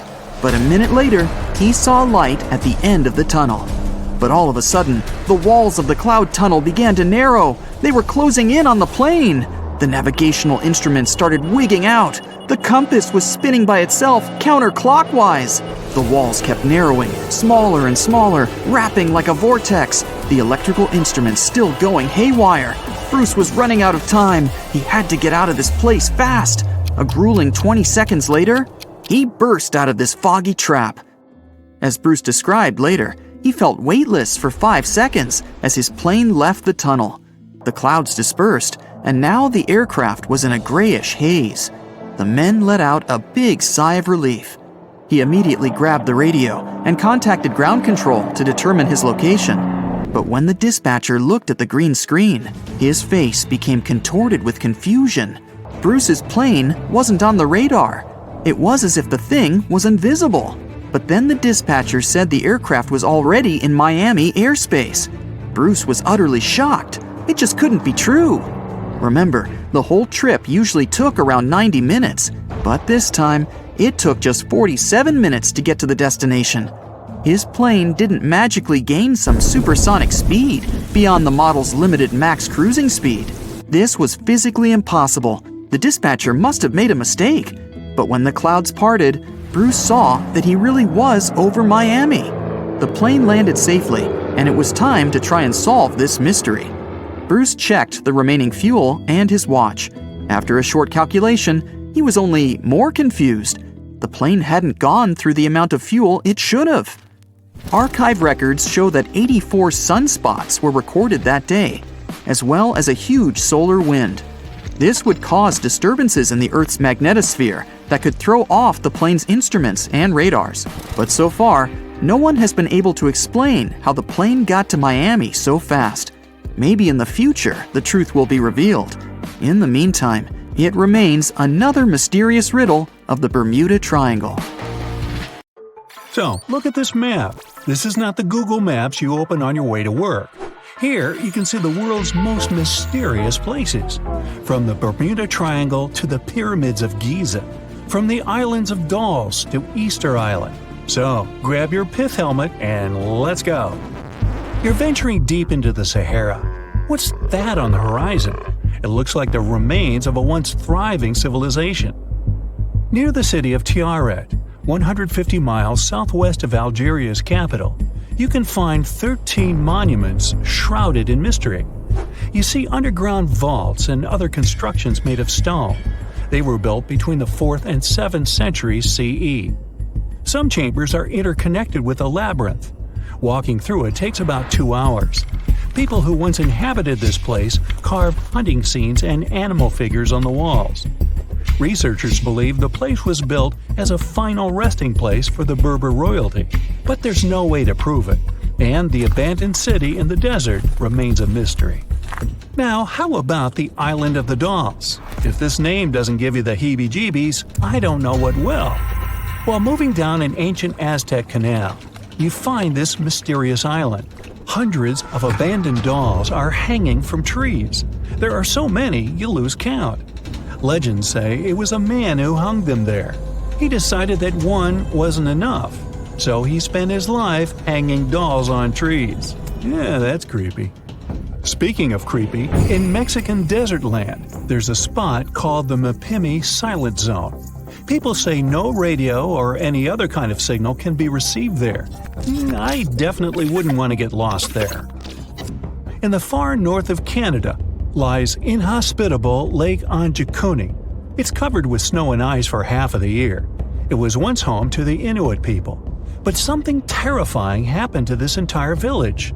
What exactly? This mystery is still unsolved. In 1930, Joe LaBelle was passing through a village that seemed deserted. He noticed that something was off there. There was no noise or any sign of human activity. He opened doors, one after another, but nobody was home. The inhabitants of the entire village were gone. They left behind 7 sled dogs. Those were still tied to their posts. No one has been able to explain this disappearance so far. One of the world's biggest mysteries is the Pyramids of Giza. The Great Pyramid of Giza itself was built as a final resting place for Pharaoh Khufu around 4,500 years ago. It remains unexplained how the Egyptians managed to build the pyramids without any of the technology available to us nowadays. Interestingly, the pyramids align with Orion's belt and all face toward the north. Yellowstone National Park is known for its beauty, but also for some bizarre accidents. For example, in the summer of 1929, hundreds of people visiting the site fell sick. It all began with 6 employees, but quickly spread to the staff and guests of different hotels. Until today, it's unknown what happened. People didn't eat the same food, nor did they drink from the same water source or stay at the same hotel. So, make sure to keep an eye out for anything strange if you're ever in the area. The River Nid in North Yorkshire is said to turn things into stone. People from all over the world come to see this phenomenon with their own eyes. Tourists and locals travel there to leave different items in the well. A bicycle abandoned in the well turned into stone several days later. An old teddy bear became a piece of rock. Many believe that whoever stepped into this water would have a similar fate. But according to scientists, this is just a natural phenomenon. Local water is rich in minerals that form a coating around objects. It's this hard shell that makes them look as if they're made of stone. Now, how can rocks slide across the ground on their own? At Racetrack Playa, a dry lake bed at Death Valley National Park in California, they do. These moving rocks, called sailing stones, have been observed since the early 1900s. Locals believe that strong winds push them around. Other theories involve magnetic fields. In 2014, researchers discovered that the rocks were actually pushed by melting panels of floating ice driven by winds. Way to go, science! The Bermuda Triangle is a world-known notorious place. That's where over 50 ships and 20 airplanes have allegedly disappeared. Rescue missions never came back. It's located off the coast of Florida in the middle of the Atlantic Ocean. Unexplained disappearances there date back to the mid-19th century. There are different theories about why ships and planes vanish into thin air in this region. Some of them claim that the area is just extremely foggy, which makes it difficult for navigation. Another theory states that methane rising to the surface of the ocean can be the answer to this mystery, but no theory has been proven yet. In the mountainous country of Pakistan, you'll find the lost city of Mohenjo-Daro. This ancient archaeological site dates back to 2500 BCE. Scientists believe the city was built by the Indus Valley civilization. Here we see a well-planned street grid. And look at this elaborate drainage system. Nobody knows what happened to the people living in this town. The only thing scientists are almost sure about, it looks like something ended their lives all at once. Has the mystery of Easter Island finally been solved? You've probably heard of the fascinating monolithic statues standing on this Polynesian island. The statues, called moai, weigh up to 90 tons. They were built by the Rapa Nui people. How they managed to transport the statues remains unexplained. Researchers from the University of California believe the statues were built to make the soil on the island more fertile. And the coolest thing? The analysis has shown that the areas where the moai sculptures stand are indeed more fertile. The Crooked Forest in Poland is weird, to say the least. A grove of oddly shaped pine trees looks like something straight out of a sci-fi movie. The grove is home to around 400 pines that were planted in 1930. They all first bend toward the north and then continue growing upright. No one knows for sure why this happened. The surrounding forest is full of perfectly straight pine trees. Is there a monstrous creature living at the bottom of Loch Ness in Scotland?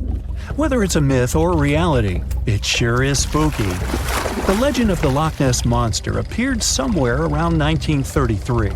Since then, people have been claiming to have seen dragons, prehistoric monsters, and sea serpents in the lake. Will we ever know the truth? The Wharton Basin off the western coast of Australia is home to odd geological phenomena. Huge earthquakes happen there, one after another. This would be unsurprising if the area was located above a fault line, which is where two tectonic plates meet. But that isn't the case. The area is located on the Australian plate, but researchers believe that a new fault line might be forming there. This is the only reasonable explanation for what's happening in that area. One of the most isolated places on Earth, the North Pole, is as mysterious as it gets. A land of ice and odd disappearances. In the late 1840s, an expedition of more than 130 people, known as the Franklin Expedition, vanished in that region. Some evidence was found 150 years later, a leather shoe and snippets of journal entries. My own theory? They were all hired by Santa Claus to work in his toy factory. Yeah, no one else bought it either. Machu Picchu is also known as the Lost City of the Incas. It's a testament to the power of the Inca civilization, but the purpose of the site is still a mystery to be unraveled. The citadel was constructed at 7,000 feet above sea level around 1450 CE. The question remains, why did the Incas build a city like this in a place so inaccessible? Archaeologists have discovered that most of the city is built underground, and about 60% of the place remains unexplored. So who knows what might be hiding down there? The Mariana Trench is the world's deepest, darkest place. Imagine this: no sunlight, freezing waters. There seems to be little to no chance of life existing so deep under the surface. Yet, sea explorers claim to hear a bizarre sound coming from the depths of the trench. The records of this mysterious noise lead some to believe that a deep-sea monster is calling the trench its home. Alright, too spooky. I'm out of here. A bright flash on your left. Boom! Where did that lightning come from? Your plane shakes, your instruments stop working. A minute ago, the sky was clear and blue. Now, it's pitch black. Your senses go haywire. You don't understand which way is up or down. It's a strange feeling. You're beyond time and space. Lightning flashes from all directions. Clouds envelop your plane and swirl it into a vortex. You grip the controls and repeat to yourself, "I'll get out of this. I'll get out." Through the dark and thick clouds, you see a ray of light. It's your only chance.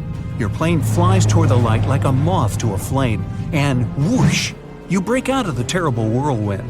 your instruments are back to normal, the plane's no longer shaking, you're saved. That's how pilots who faced the Bermuda Triangle anomaly describe their experiences, well, at least on TV shows. The huge chunk of ocean between Miami, Bermuda, and Puerto Rico remained the planet's most mysterious area. But it's not alone. Alaska has its own triangle. Since the late 80s, 16,000 people have disappeared there. Eyewitnesses to the Bermuda Triangle anomaly talk about thick fog, lightning, balls of light, and hallucinations. In Alaska, everything's a bit more complicated. People, planes, ships, they just disappear without a trace. There's no one around to tell us what it felt like. In 1950, a plane took off from Anchorage, Alaska, headed for Great Falls in Montana. It was carrying 8 crew members and 36 passengers. 2 hours after the start of the flight, the captain radioed in that everything was fine. Then, silence. The 100-foot-long plane seemed to evaporate into thin air. 85 aircraft and around 7,000 people searched for the plane. No trace. Not even a screw, bolt, nothing.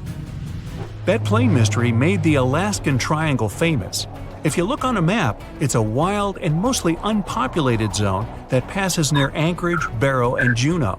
If you connect the dots on a map, you get an epic triangle. You can fit the whole state of Oregon in it twice. If you read around, you'll find a bunch of major areas on the planet where weird stuff keeps happening over land, sea, desert, and jungle. Scientists have many questions about these places. They all have extreme electrical and magnetic anomalies. Planes and ships disappear in them. People hear stuff, see stuff, and here's some of them. China's Black Bamboo Valley looks like a Hollywood set for a seriously scary movie. Here, everything's creepy and mysterious. Ha, perfect. Imagine a bamboo forest that stretches up 130 feet. The green plants live extremely close to each other and barely let in any sunlight. A strange fog hangs in the air. Where it comes from and why it's always there, no one knows. And the mysteries don't end there. For centuries, people have disappeared in the vast forest. Scientists believe the site's crazy geology is to blame. Cracks can suddenly appear in the ground big enough to fall into. There are sharp changes in weather, and maybe even poisonous steam. Certain trees give it off when they fall to the ground. There's a long road through Ladakh in India. It's called the Magnetic Road. It slopes upwards and seems to violate the laws of gravity. Here's what happens. You drive to the foot of the hill, turn off the engine, and get out of the car. The car starts rolling uphill up to 12 miles per hour. Why does it happen? Theory 1. The hill has an incredibly strong magnetic pull, and it attracts cars once they get too close. The Indian Air Force supposedly avoids flying over it to avoid any interference with their equipment. Version 2. It's all just an optical illusion. The hills around it seem to fade into the horizon. It looks to us like the road is sloped up, but it's actually not. Huge Lake Michigan looks more like a sea than a lake. And over the past 400 years, 6,000 ships have disappeared in it. Why does it happen?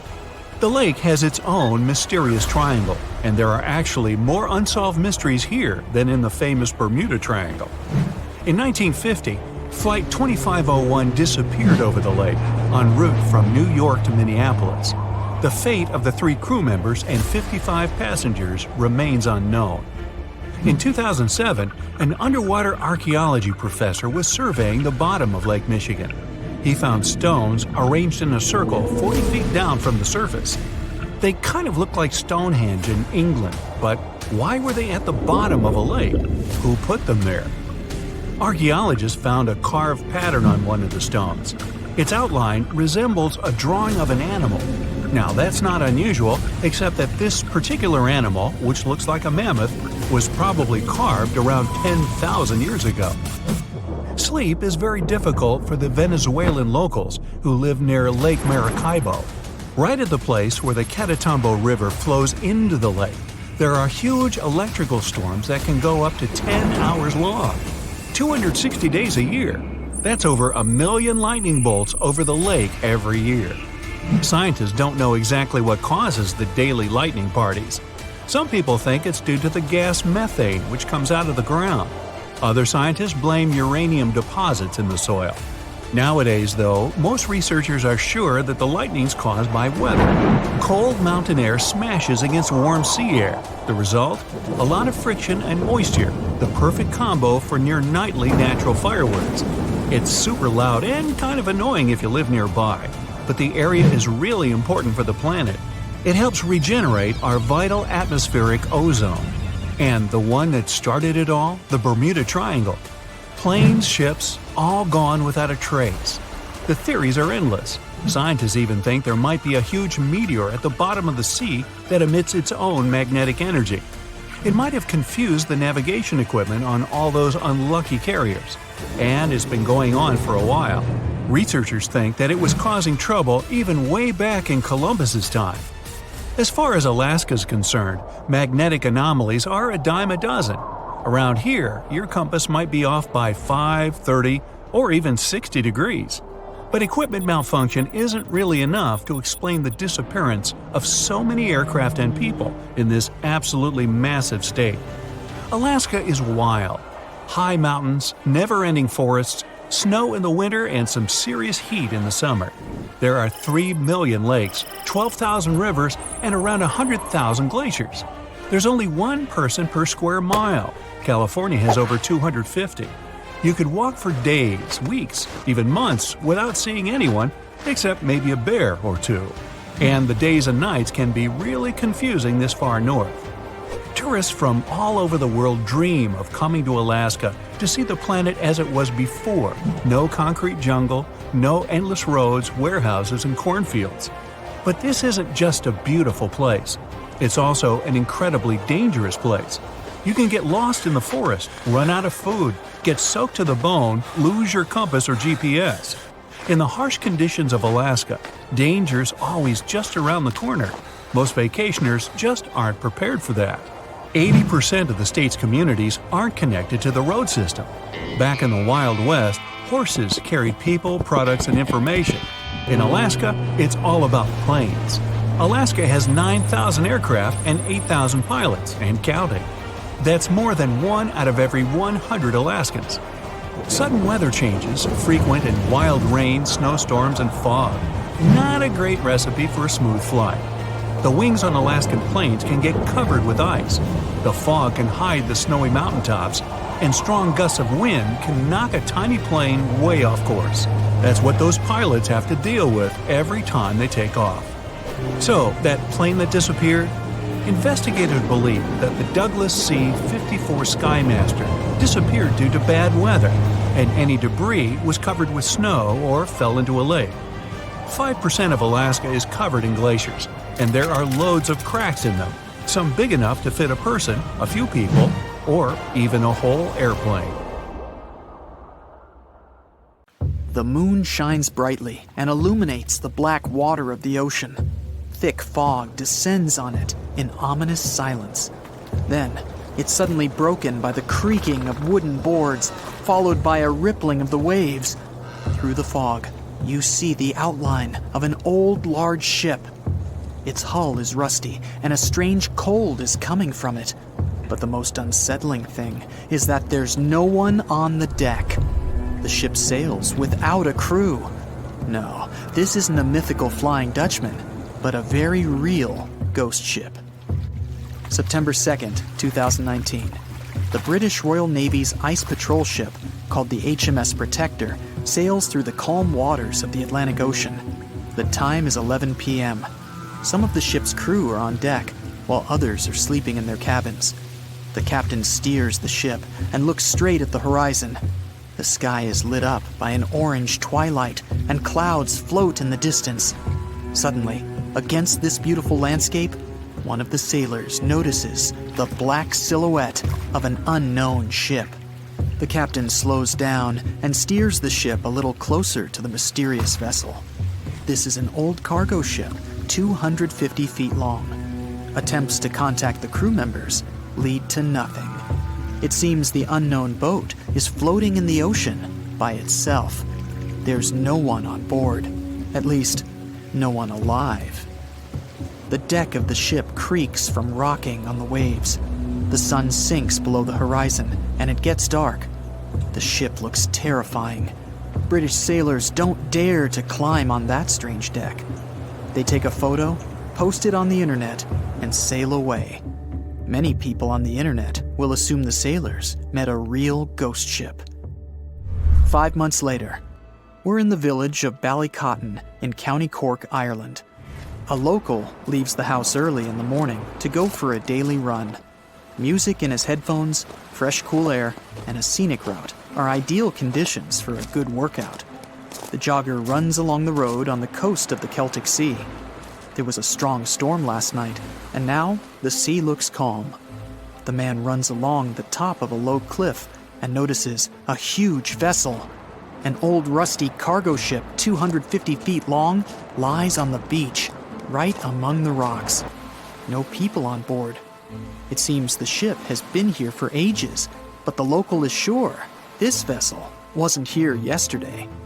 A little later, it turns out this is the same ship that the sailors from the HMS Protector saw 5 months ago, thousands of miles from this place. The cargo ship, called the Alta, was built in 1976. Nobody knows who used it all this time and for what purposes. It's only known that in 2017, the ship was purchased by a new owner and marked with the flag of Tanzania. It's important to say that almost all cargo ships are equipped with AIS, Automatic Identification System, which is needed to track ship movements in the ocean. Since 2015, something strange started happening with the Alta's AIS. The ship disappeared from the satellites, then reappeared again. Over the past few years, this ship had changed several names and flags. It's not surprising that its AIS shut off and turned on numerous times. It's said that some of those who disable AIS on their ships do so to hide outlaw activities. The ship's captain, whoever it was, clearly didn't want to show the Alta's movements. As AIS showed in 2017, the ship had sailed near Greek port cities. The Alta made 12 stops in 3 such cities in different parts of Greece. Then, the AIS signal disappeared, and 10 months later, the Alta reappeared near the northern coast of Africa, 1,200 miles from Greece.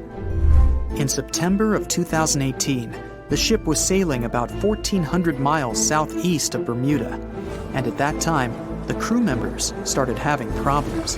There were 10 people on board the Alta. On September 19th, the ship's engine failed right in the middle of the Atlantic Ocean. The nearest shore was very far away. The ship began to drift. As days passed, the crew couldn't fix the vessel. Food supplies were running low. The crew started to panic and tried to contact someone. The situation got worse as a strong hurricane was approaching the place where the ship broke down. Crew members contacted the U.S. Coast Guard. On October 2nd, a helicopter headed towards the ship. Food and water were unloaded on the Alta. This was enough for the crew to bide their time for several days. About a week later, a rescue boat sailed about 1,500 miles to reach the Alta and help the stranded sailors. Shortly before the start of the hurricane, American rescuers succeeded. The entire crew of the wrecked ship was taken to Puerto Rico. The Alta remained drifting in the ocean. After a while, another ship arrived to tow it to the coast of Guyana. Then, something went wrong again. The ship was hijacked. Who did it and why remains a mystery to this day. But then, for some unknown reason, the thieves decided to abandon the ship and left it to drift in the ocean. For almost a year, the ship's location couldn't be tracked. Then, in September 2019, the vessel was found by the British Royal Navy. How the Alta was able to cover the distance across the Atlantic and wash up on the coast of Ireland is unknown. An investigation has been launched in Ireland. It's necessary to identify the owner of the vessel and find a responsible person to take on the task of towing it. But no one has since been found. Once, an unknown person called the Irish authorities and introduced themselves as the owner of the ship, but didn't provide any evidence. Several barrels of oil were found on board the Alta. To dismantle the ship, the Irish authorities will need to spend about 10 million euros. Local residents are annoyed by the wreck too. Corroding metal is bad for the environment, and kids have already snuck on board and posted a video on the internet from inside the abandoned ship. The further fate of the Alta remains unresolved. It's still lying there. That ship sailed in the ocean for just 2 years. Now imagine if some other managed to drift for 38. In all that time, no one could catch this ship, and people still seek it. That vessel is called the SS Beichimo. It was a merchant ship owned by a Canadian trading company. In 1931, the ship got stuck in ice off the coast of Alaska. A strong snowstorm began. The team waited a week for it to end, but the storm only intensified.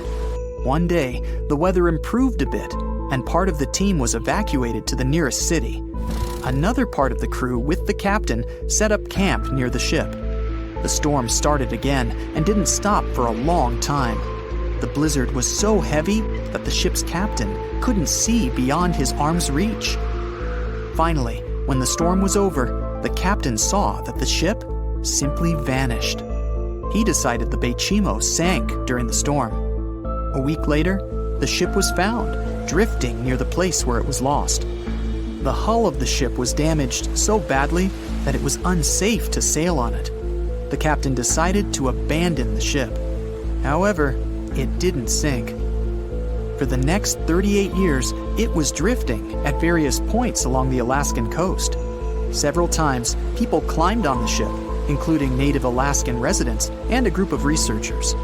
Attempts to save the vessel from the sea ended in failure. The salvage operations were hampered by drifting ice and bad weather. The last time it was seen was in 1969. The ship was frozen and blocked by the ice. In 2006, the government created a special project to find the Beichimo. However, in all these years, the ship still hasn't been found. Its fate is unknown. It's likely that the ship has finally found peace and is now lying on the seabed of the Chukchi Sea. The voyage started just like any other. The cargo ship SS Cotopaxi is making another journey to Havana, Cuba, to deliver coal. It's November 29, 1925. For Captain Meyer and his crew, leaving Charleston Port, South Carolina, it will be the last trip the ship ever makes. Its route ran through the Bermuda Triangle. 2 days into the trip, the Cotopaxi sent out a distress signal. It had got caught up in a strong tropical storm and turned over on its side. The wind was very strong and there was powerful lightning as well. Rain gradually filled the ship's hold. Then there was a bright white flash, and the ship disappeared without a trace. Later, its wreckage was found in the Gobi Desert, which is in a completely different part of the world. All 32 crew members, including the captain, were missing. Of course, the part about the Gobi Desert is fictional. For one of his movies, Steven Spielberg came up with the idea that the ship was moved there by aliens. Still, in real life, the ship was never found, and its crew really did disappear. It was officially declared missing a month afterward, and nobody could find the wreck. It seems like a classic case of mysterious things going on in the Bermuda Triangle. But most mysteries are solved sooner or later. In 2020, the Cotopaxi was found. A man named Michael Barnett had moved to Florida to study shipwrecks off the coast. One wreck in particular really caught his attention. It was much larger than the others, and the locals called it the Bear Wreck. It was about 40 miles from St. Augustine in northern Florida, but no one had ever managed to identify the rusty hull. So Michael started to do some detective work. He measured the size of the shipwreck and started working through all the information he could find. He researched hundreds of old newspapers, leafed through insurance records, and looked at artifacts found on the wreck. After hundreds of hours of hard work, Michael was sure it was the Cotopaxi.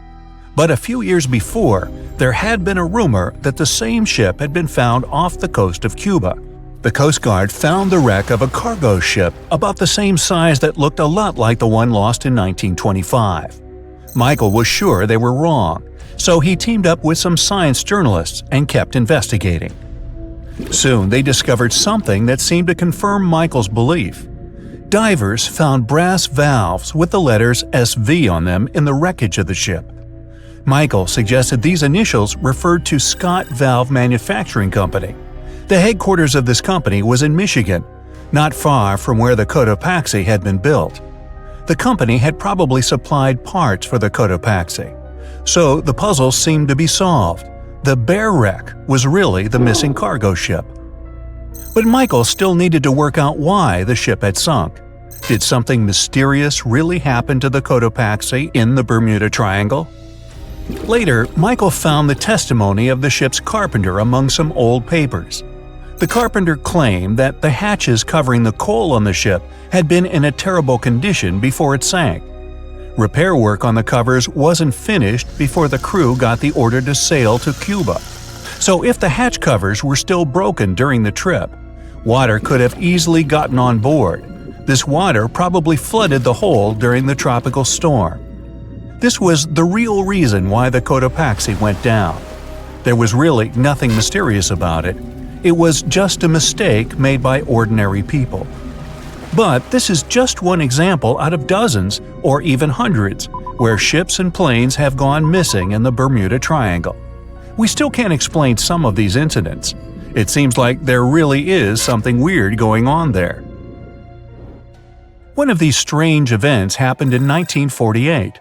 A passenger jet was headed for Miami from San Juan, Puerto Rico. It disappeared in the same area as the Cotopaxi. The 32 people on board vanished without a trace.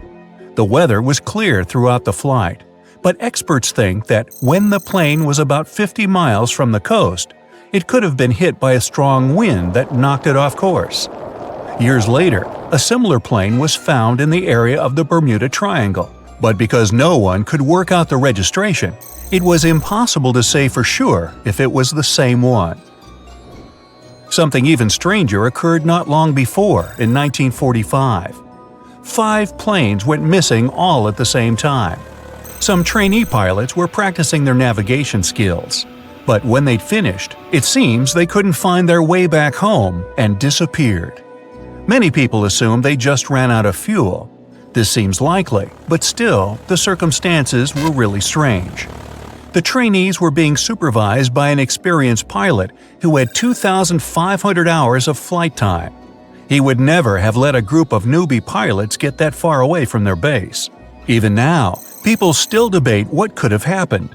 Some insist the pilots ran into something supernatural out there in the Bermuda Triangle. But who knows?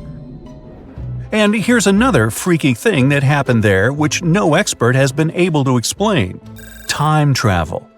In 1970, Bruce Gernon was flying a plane from Andros Island to the Florida coast. When he was at 11,500 feet, a giant cloud appeared in front of him. It kept getting bigger and bigger, and he had no choice but to fly through it. As soon as he did, the plane was surrounded by darkness. It was as if the day had turned to night in a split second. Suddenly, Bruce began to see white flashes of light around him.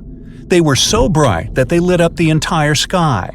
But they weren't lightning bolts, although he couldn't really explain what they were. The plane continued through the strange cloud for almost a half an hour. Bruce noticed that the cloud changed shape during this time. The space around the plane turned into a tunnel. Then the tunnel started narrowing. Bruce became really tense as he tried to cope with the plane's controls. All his instruments and navigation equipment were going crazy, and the electronics stopped working. Then, a white light appeared at the end of the tunnel. Just like in the movies, the plane escaped the closing cloud tunnel at the very last second. Everything was fine, but now Bruce found himself in some white fog. He had no idea where he was. Then he managed to contact ground control.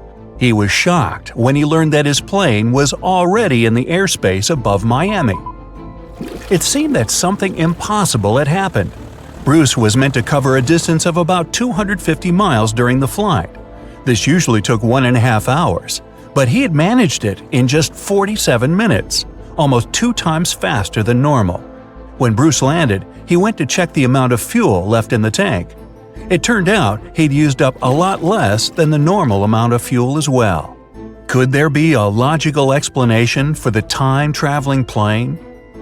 Well, records show that a large number of sunspots were detected on the surface of the sun that day, and there was a strong solar wind. This could easily have made the electronics and devices on the plane go crazy. But what about the mysterious cloud? The Florida coast is a place where two large air currents meet. One has a high pressure and the other is a low pressure one. This causes a lot of storm clouds in the area. But people still debate how Bruce was able to cover the distance so quickly. Some people say that some kind of mysterious dark energy was involved. Others say it was a gravitational anomaly that curves space and time. Others think that Bruce is just a fraud. We still don't know the truth. So, is there really something supernatural about the Bermuda Triangle? Or is it all just coincidences and made-up stories? The truth is that no more planes and ships disappear in the Bermuda Triangle than anywhere else in the world.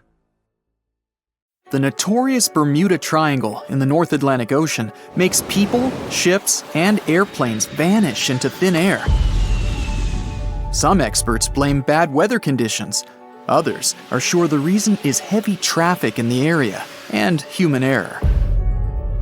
Many people believe in conspiracy theories, aliens, the lost city of Atlantis, or even a massive meteorite lying on the ocean floor. There are also those who deny there's anything unusual about the triangle, and still, the mystery remains. But few people know that the South Atlantic Ocean has an enigma of its own. Well, not the ocean itself, but a patch of space above this area. It's dubbed the Bermuda Triangle of space, or the South Atlantic Anomaly. There, Earth's protection against solar radiation is much weaker than anywhere else. When spacecraft get into this region, all kinds of serious problems occur to them. For example, their equipment can fail or break down out of the blue.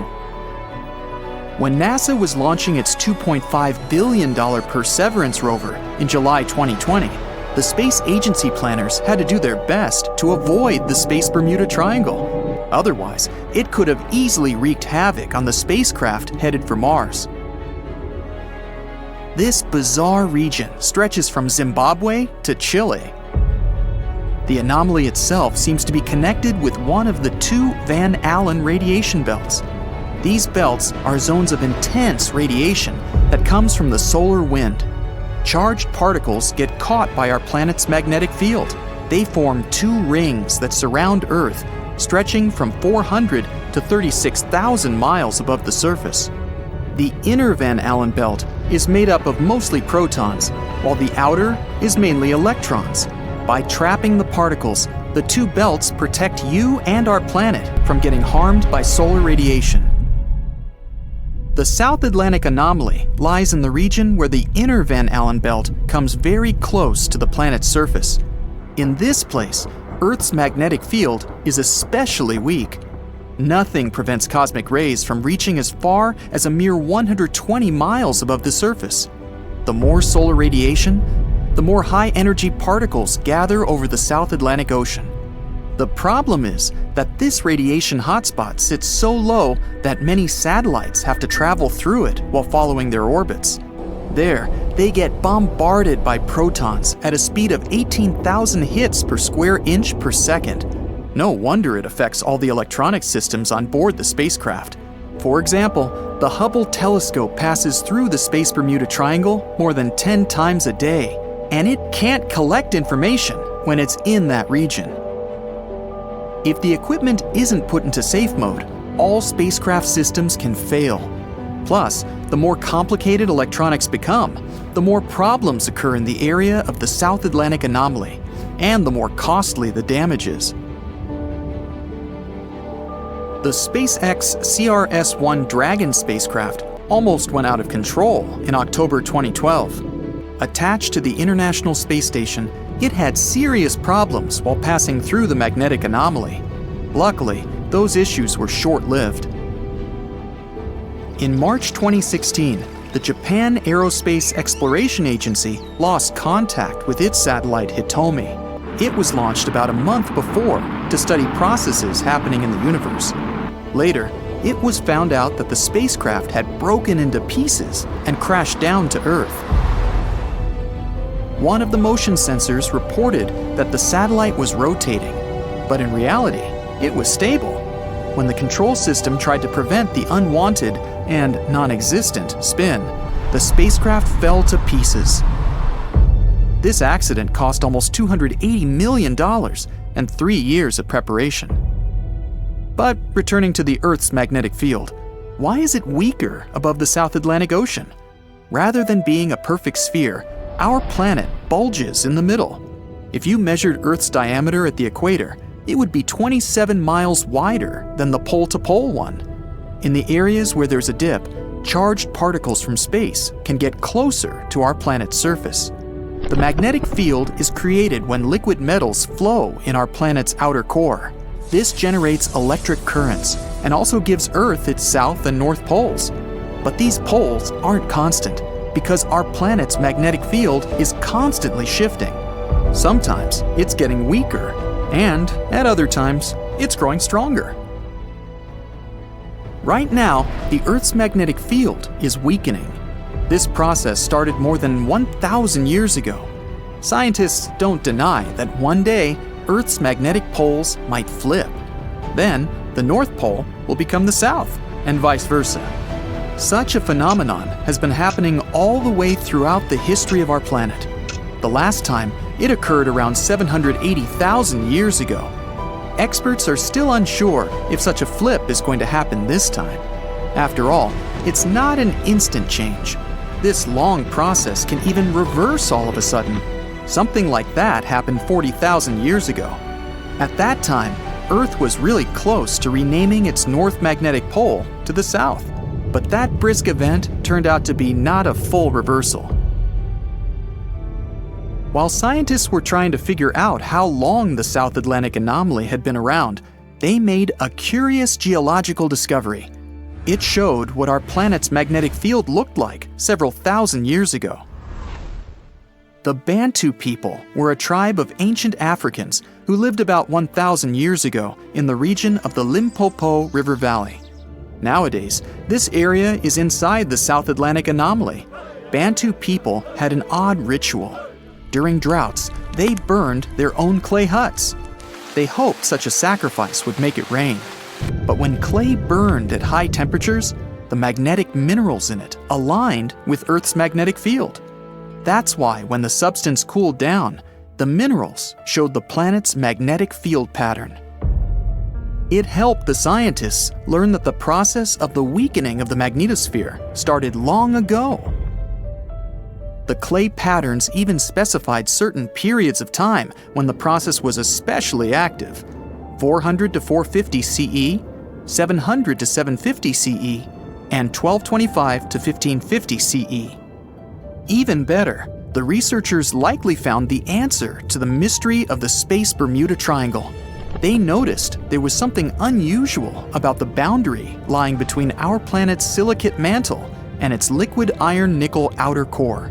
This region is almost 1,800 miles beneath Earth's surface, and that's where a huge reservoir of super dense rock sits. Some experts state that the thing might be tens of millions of years old and thousands of miles wide. It's not 100% clear how a rock, even if it's that big, can interfere with the magnetic field of the entire planet. It might be because it's located right between Earth's boiling outer core and the mantle, which is much stiffer and cooler. The enormous boulder might be disturbing the layer of iron, and it's the very thing that helps to form our planet's magnetic field. Whatever the reason is, exactly under Africa, the magnetic field is reversed, and that's what's likely to cause the anomaly that affects spacecraft. At first, the scientists thought their discovery meant the magnetic field was about to flip again. If it was true, our planet would go through several catastrophic events. The continents would start to lurch in different directions. It would trigger catastrophic earthquakes. lead to the disappearance of many species, and provoke climate changes. Luckily, there's no evidence that the consequences of the pole reversal would be that bad. Even better, it might not happen at all. After more research, it became clear that the Bermuda Triangle of space isn't a sign of an upcoming pole reversal. The events taking place under the continent are more likely to be part of a bigger scale pattern. But the South Atlantic anomaly is scary enough on its own. If this area keeps growing, it'll cause problems not only in space, but also on Earth. Computers and other electronic equipment will fail or stop working altogether. Right now, the radiation is less intense in the lower layers of the anomaly than in its upper part. But over the past 150 years, the magnetic field in the region has lost more than 15% of its strength. It doesn't mean Earth will be left unprotected from the sun's radiation in the nearest future. Experts are sure this won't happen for at least another billion years. Plus, some kind of magnetic field always existed during the times of the magnetic poles reversal, even though it was weaker and more complicated than the modern one. Can we estimate how many ships and airplanes were lost in the Bermuda Triangle? Have their disappearances resulted from human error or weather phenomena? Let's try to find out. We have a curious story of the SS Cotopaxi. This ship vanished in 1925, traveling from Charleston, South Carolina to Havana, Cuba. It never reached its destination. Years later, in the 1980s, a wreck was found 40 miles off St. Augustine, Florida. Since specialists could not precisely determine what and where it came from, they nicknamed it Bear Wreck. It took many additional years of work, done mainly by marine biologists, to identify that this ship was indeed the missing SS Cotopaxi. This was confirmed in January 2020. How did the ship just reappear? And how did it get there, since this mysterious shipwreck isn't even in the Bermuda Triangle? Now, let's see who came up with this term, Bermuda Triangle. Can you actually pinpoint the triangle on a map? No, it's not an officially recognized location either. The Bermuda Triangle does not appear on any world map. Nobody has agreed on its exact boundaries. There are only assumptions with approximations of the entire area, ranging between 500,000 and 1.5 million square miles. By all approximations, the region has a vaguely triangular shape. In 1964, an American author named Vincent Hayes Gaddis first came up with the idea when writing an article for Argosy magazine. He used the Bermuda Triangle to describe a triangular region that has destroyed hundreds of ships and planes without a trace. It is pretty hard to get the number of lost ships and planes because some ships and aircraft have gone missing without leaving a trace. Their wreckage in the region has not been recovered, but the recorded stories should help us.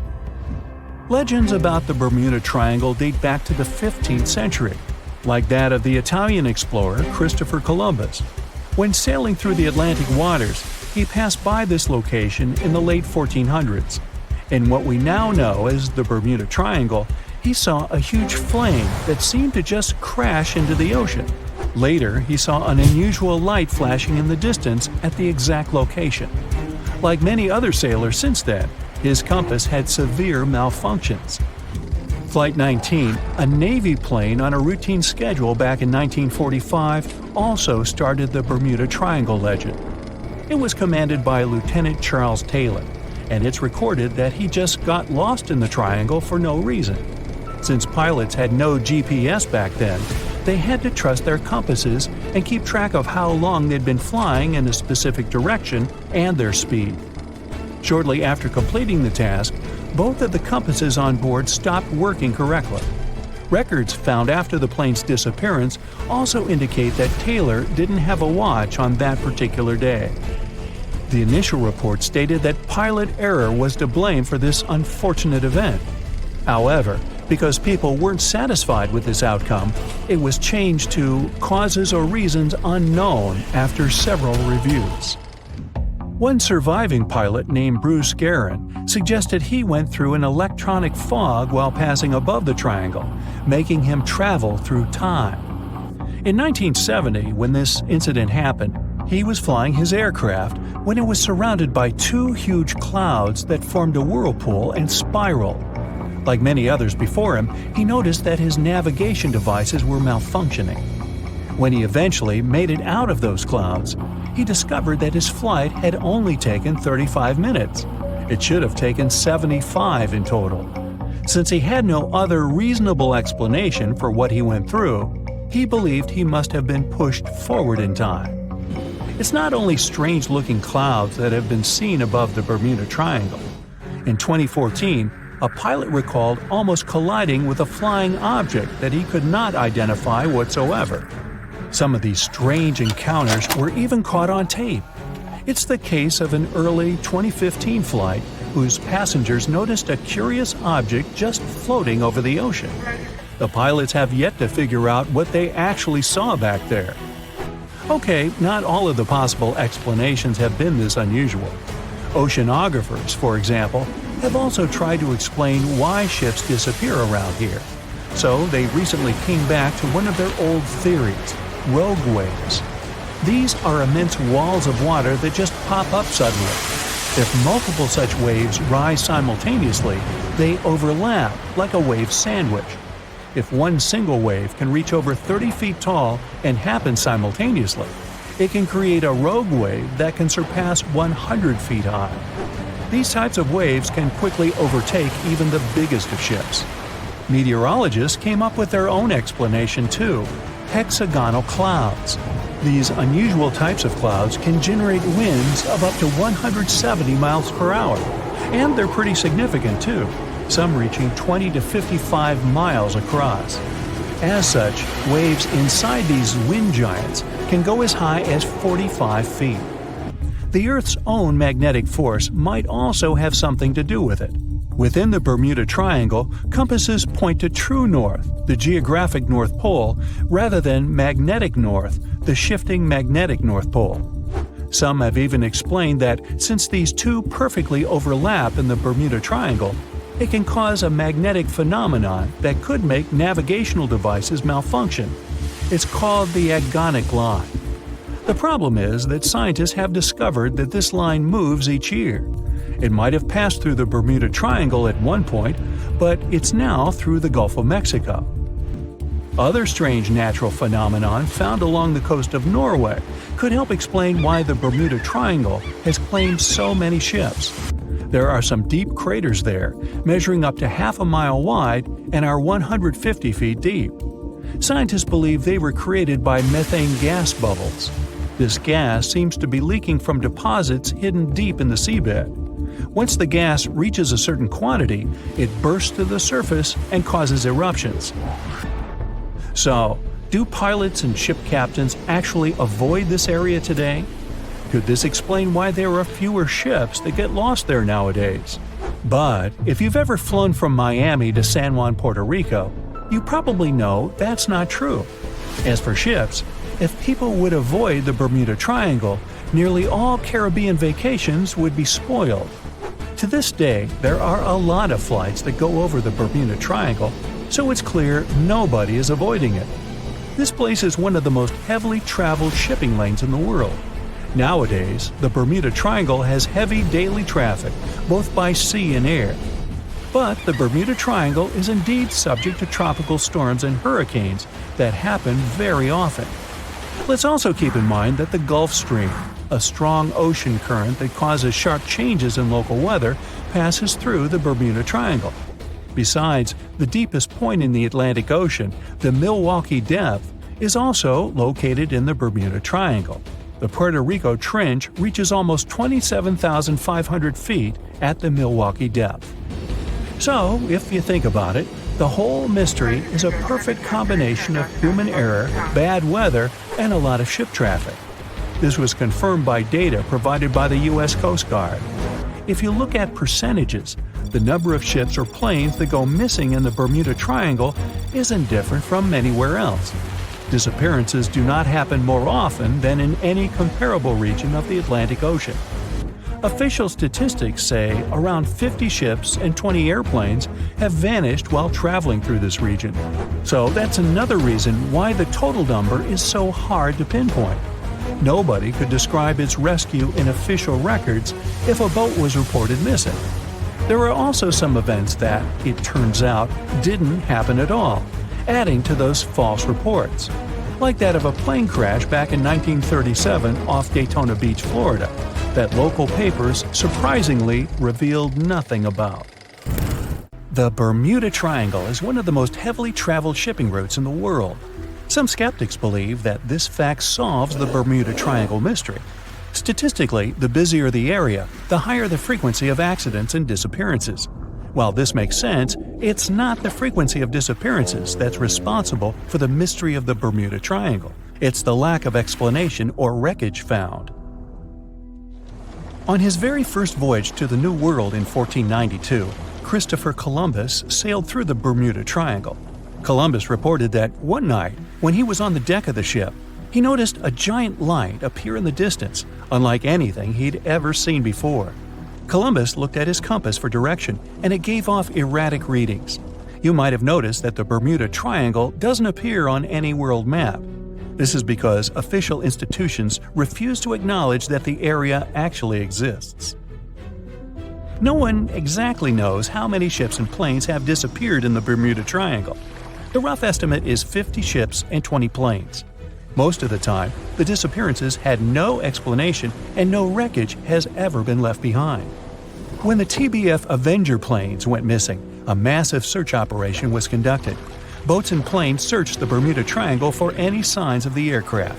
One of the boats searching was a PBM-5 Mariner airboat. The airboat took flight at 7:27 p.m. and called in a routine radio message 3 minutes later. Then, it was never heard from again. No trace was ever found of the rescue airboat or the 5 Avenger aircraft. A huge investigation was launched into the disappearance of all these vehicles, but nothing was ever discovered. The Bermuda Triangle is home to some pretty intense and unexpected weather. Storms build up quickly and unexpectedly, then disappear soon after. If you blink, you might miss it. This could explain why few distress signals are issued. Pilots and sailors never saw the weather coming. A popular theory suggests that rogue waves are responsible for the many disappearances. Rogue waves are called extreme storm waves by scientists. They occur when different weather patterns take place at the same time and cause large, unexpected waves that reach up to 100 feet tall. Witnesses say that the waves look like giant walls of water. These waves could explain why ships go down fast and without leaving any trace. Just off the coast of Japan, you'll find the Bermuda Triangle of the Pacific Ocean. They call it the Devil's Triangle. Between 1950 and 1954, 9 ships disappeared in this area without leaving a trace. The ship Kaio Maroon 5 was sent to investigate these unexplained disappearances when it also vanished. After this incident, the Japanese authorities labeled the area as a danger zone, and sailors were encouraged to avoid it. Some people blame all disasters on the extraterrestrial paranormal activity. Others suppose it's all about raging natural phenomena. Some scientists believe the cause of anomalies is the environmental changes. Also, there's a really high concentration of methane hydrates on the bottom of the ocean in the Pacific Bermuda area. This gas tends to set off, and when it happens, bubbles start forming on the surface of the water. These gas eruptions can interrupt the ability to float and can easily sink a ship. Because of this chemical reaction, there won't be even a trace left. Underwater volcanoes are said to be another possible explanation for the Japanese Dragon's Triangle. In fact, they can take down even small islands. Luckily, nobody lives there. It's a pretty common thing in this area that some of them disappear underwater and others appear out of the blue because of seismic activity. You'll never find the Dragon's Triangle on any official map of the world, so nobody's quite sure about how large it is in reality. In July 2015, 2 teenagers disappeared after setting sail off the coast of Florida. There's some mystery about what the 2 teens were really getting up to. They told their parents that they were just going to fish, but they told their friends that they were crossing to the Bahamas. Shortly after they left, a line of thunderstorms moved towards the area, and the boys were never heard from again. A massive search was conducted, but sadly, nothing was found. 1 year later, the pair's boat was found off the coast of Bermuda with a broken iPhone and some personal effects left inside. One of the most popular and bizarre theories trying to solve the Bermuda Triangle mystery comes from Charles Berlitz. He insists that the area is home to the lost city of Atlantis. The missing ships and planes and malfunctioning equipment, according to him, were all caused by rays of energy let out by the special energy crystals that power Atlantis. While this sounds silly, Berlitz's theory was convincing enough that over 20 million people bought his book worldwide. Previously, the compass wouldn't work well in the Bermuda Triangle since the lines of the two poles coincided here, true north and magnetic north. But if you fall into this line, your compass will behave strangely. But the magnetic north is constantly shifting, and now it's far beyond the triangle. No legend says pirates of the last centuries operate in the Bermuda Triangle, or that the Flying Dutchman makes other ships disappear. A popular theory is that ships travel to the distant past or future through a time portal in the Bermuda Triangle. Fortunately, these are all myths. Just imagine hundreds of giant tentacles reaching out to a group of ships sailing through the Bermuda Triangle. In the past centuries, they could easily sink an entire fleet, since the ships were made of wood and were lighter. Squids wrapped decks with their strong tentacles, made holes in the ship's hulls with their sharp beaks. Toothy suction cups could break the masts and tear the sails. The water was filling the holds and slowly rising to the deck. The ship sank in a matter of minutes. Survivors reached the shore and told everyone about huge monsters. This is how the legends of the Kraken appeared. Fortunately, now people have sonars and equipment for monitoring the sea space. They say the main reason why this place is so enigmatic must be the magnetic fields that form this ominous triangle.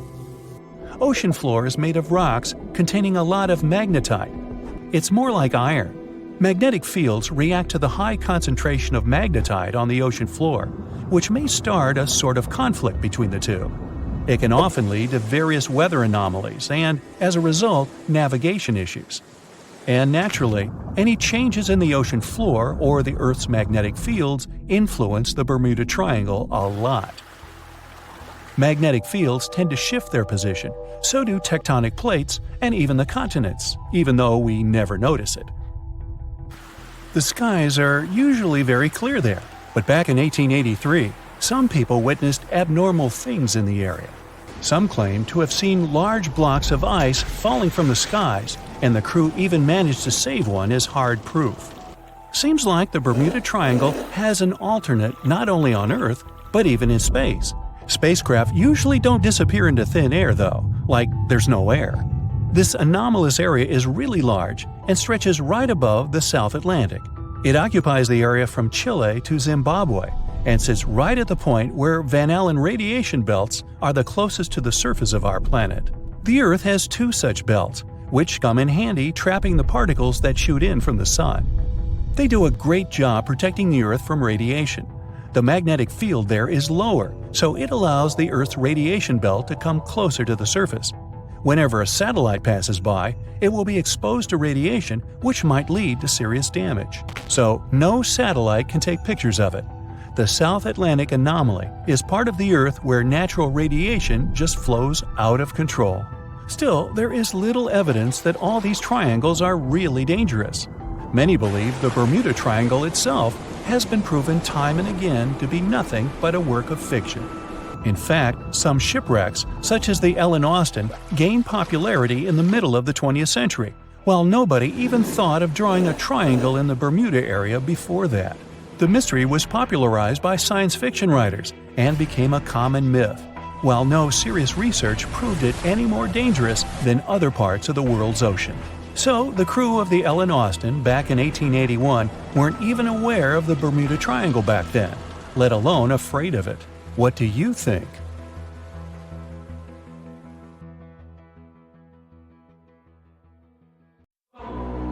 There's something really bizarre going on at these 12 points scattered across the Earth. The vile vortices, as they're called, are these creepy spots over the Tropic of Cancer, the Tropic of Capricorn, and the North and South Poles, where weird forces seem to take over. You've probably heard of the most famous one, the Bermuda Triangle. It's believed that more than 50 ships and 20 airplanes have mysteriously disappeared in this area, which is located between Florida, Bermuda, and Puerto Rico. But what most people don't realize is that the Bermuda Triangle actually has 11 siblings, and these other spots can be even more terrifying. Let's start with Mohenjo-Daro. This was a thriving city located in what is now Pakistan. Built around 2500 before the Common Era, this urban center was once home to about 40,000 people. But then, suddenly, people abandoned it by the year 1700 before the Common Era. In the 1940s, an archaeologist discovered 39 human skeletons at the site, which fueled the theory that the city was invaded by some other civilization at some point. But honestly, it's hard to confirm that, since archaeology doesn't really explain the city's sudden destruction or the disappearance of its people. It's led to a bunch of bizarre theories. One of them talks about an ancient extraterrestrial race that might have lived there, and a malevolent wind that swept through the city. Another ancient city with a similar mystery is the Great Zimbabwe. Its construction began in the 11th century, and at its peak it housed up to 18,000 people. But for reasons we'll probably never fully understand, it was abandoned in the 15th century. Archaeologists were really interested in this place, and that's when things got even weirder. They found 8 of these birds, now called the Zimbabwe birds. These soapstone sculptures were found sitting on stone columns that were over 90 centimeters tall. Nothing like them has ever been found anywhere else, and their meaning is still a total mystery. Some think each bird represents a new king, but other theories suggest they were ancient animals very dear to the people who lived there. Adding to the mystery, local legends talk about a strange, short man who's sometimes seen wandering around, but he always disappears before anyone can get close. Then there's Easter Island, another one of the 12 vile vortices. It's located in the eastern Pacific Ocean, and it's famous for its nearly 1,000 enormous statues called moai. We still don't know what they mean, or how they were made. Some of them are almost 30 feet tall and weigh as much as 80 tons. Today, it wouldn't be that tough to move and carve these statues, but we're talking about a period between the years 1100 and 1680. So nobody really knows how they did it. Some specialists believe these statues were carried across the island, while others think they were pushed on log rollers. But the most bizarre theories suggest extraterrestrials were involved. Algeria is another land rich in ancient mysteries, and one of the most fascinating is something called the Jeddars. These are 13 monuments with square stone bases and angular mounds, built between the 4th and 7th centuries. But the weird part is, no one knows their purpose. One of them had an inscription in Latin, but it was so worn down that the message was nearly impossible to read. The best guess so far is that these monuments were probably tombs for royalty, although no one knows exactly who was supposed to be buried there. What we do know is that there are many myths related to strange disappearances in the region. The next mysterious spot is located south of Tokyo in the Pacific Ocean, and it's called the Dragon's Triangle. Does that name ring a bell? Yep. Just like the Bermuda Triangle, this area is known for strange disappearances of airplanes and ships. One of the most chilling stories dates back to 1945, when a plane allegedly vanished. The pilot supposedly sent a radio transmission right before the aircraft disappeared, claiming that something strange was happening in the sky, like it was opening up or something. While this story is definitely eerie, the truth behind it and many other Dragon's Triangle legends is still up for debate. If you type Hamakulia volcano into Google Earth, you'll find it located in Hawaii's Ring of Fire. but this place is so shrouded in mystery that it's hard to find much information about it. Some legends speak of unusual electrical energy being detected in the area, and there's even a story about an eyewitness who claimed to see a plane flying over it totally disappear from the radar. Another eerie spot is the South Atlantic anomaly, which is an area on Earth where natural radiation flows out of control. While this doesn't affect our daily lives on the surface, it has a pretty big impact on Earth's atmosphere. The radiation there is so intense that it can knock out the onboard computers of spacecraft and interfere with the data collected by satellites passing through the area. To deal with this, specialists had to add an additional shield to the International Space Station. The South Atlantic anomaly is also linked to a weird event that astronauts experience called cosmic ray visual phenomena. They've reported seeing random flashes of light or shooting stars out there in space, but it's all just some kind of illusion. From wild radiation to strange seismic activity. The Wharton Basin in the Indian Ocean is a place known for unusual tectonic events. In April of 2012, a massive earthquake measuring magnitude 8.6 hit the region. This was considered the largest intraplate earthquake ever recorded, meaning it happened within a tectonic plate rather than at its boundary. This caught the attention of scientists, who now speculate that the region might be forming a new boundary between the Australian and Indian plates. But for now, this is all still one big mystery. Now let's head to the Pacific Ocean. More specifically, to the New Hebrides Trench. This submarine trench is about 750 miles long and 45 miles wide. It formed when the Australian plate slid under the New Hebrides plate. There's no doubt that this is one of the creepiest and deepest spots in the ocean. The danger isn't just down in the deep sea either, as this trench has been connected to several earthquakes that affected New Caledonia and Vanuatu. This area also has some strange features. For example, when scientists explored it, they didn't find a single grenadier fish down there. This type of fish is one of the most common deep-sea creatures you'd expect to see in trenches around the Pacific.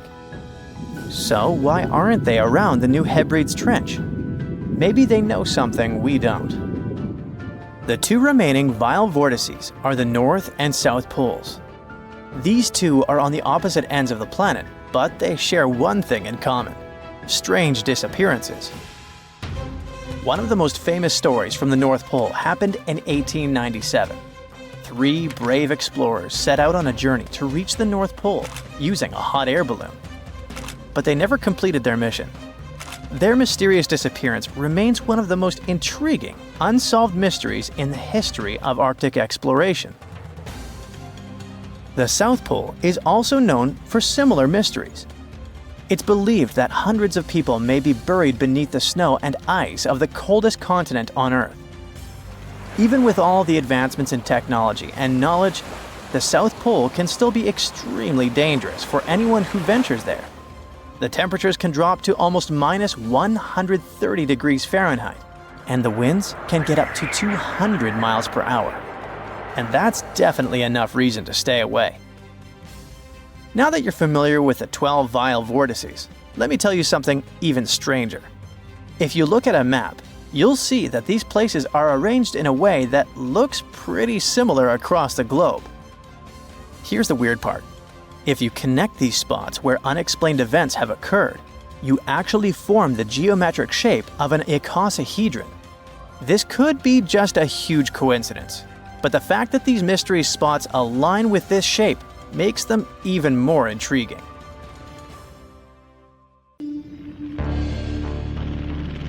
In 1945, 5 TBF Avenger aircraft took flight for a routine training exercise around the Bermuda Triangle. In the middle of the exercise, the planes were struck by intense rain and heavy winds, despite the clear weather forecast. The pilots became extremely disoriented and radioed the base to report that their navigational equipment had stopped working. The last thing the base heard was, "When the first plane drops below 10 gallons, we'll all go down together," and then static. The 5 planes and their 14 crew members were never seen or heard from again. On his very first voyage to the New World in 1492, Christopher Columbus sailed through the Bermuda Triangle. Columbus reported that one night when he was on the deck of the ship, he noticed a giant light appear in the distance, unlike anything he had ever seen before. Columbus looked at his compass for direction, and it gave off erratic readings. You might have noticed that the Bermuda Triangle doesn't appear on any world map. This is because official institutions refuse to acknowledge that the area actually exists. A popular theory suggests that rogue waves are responsible for the many disappearances. Rogue waves are called extreme storm waves by scientists. They occur when different weather patterns take place at the same time and cause large, unexpected waves. Witnesses say that the waves look like giant walls of water. These waves could explain why ships go down fast and without leaving any trace. The Bermuda Triangle is home to some pretty intense and unexpected weather. Storms build up quickly and unexpectedly, then disappear soon after. If you blink, you might miss it. This could explain why few distress signals are issued. Pilots and sailors never saw the weather coming. No one knows exactly how many ships and planes have disappeared in the Bermuda Triangle. The rough estimate is 50 ships and 20 planes. Most of the time, the disappearances had no explanation and no wreckage has ever been left behind. Another bizarre theory trying to solve the Bermuda Triangle mystery comes from Charlie Berlitz. He insists that the area is home to the lost city of Atlantis. The missing ships and planes and malfunctioning equipment, according to him, were all caused by rays of energy let out by the special energy crystals that power Atlantis. While this sounds silly, Berlitz's theory was convincing enough that over 20 million people bought his book worldwide. In the year 1800, a large sailing vessel called the USS Pickering departed from the U.S. on its way to the West Indies. The ship sailed into the Bermuda Triangle along with its 90-man crew and was never heard from again. The USS Pickering was the first ever confirmed ship to vanish in the Bermuda Triangle. It's believed that the ship was taken out by a storm, but because no wreckage was ever found, we'll never know for sure. When the TBF Avenger planes went missing, a massive search operation was conducted. Boats and planes searched the Bermuda Triangle for any signs of the aircraft. One of the boats searching was a PBM-5 Mariner airboat. The airboat took flight at 7:27 p.m. and called in a routine radio message 3 minutes later. Then, it was never heard from again. No trace was ever found of the rescue airboat or the 5 Avenger aircraft. An enormous investigation was launched into the disappearance of all these vehicles, but nothing was ever discovered. This particular area of the ocean is one of the most heavily traveled shipping routes in the world. Some skeptics believe that this fact solves the mystery. Statistically, the busier the area, the higher the frequency of accidents and disappearances. While this makes sense, it's not the frequency of disappearances that's responsible for the mystery of the Bermuda Triangle. It's the lack of explanation or wreckage found. On the ocean floor, decomposing organisms let off large concentrations of methane gas that gets trapped under the water. This gas can build up until, boom, it ruptures. The gas surges up to the surface and erupts. If a ship was in the area of one of these ruptures, the water would become much less dense and cause the ship to sink rapidly and without warning. Scientists believe this could be the cause of the many disappearances in the Bermuda Triangle. While this theory makes a lot of sense, it doesn't seem too likely. The U.S. Geological Survey has stated that no large releases of gas are believed to have occurred in this area for the past 15,000 years.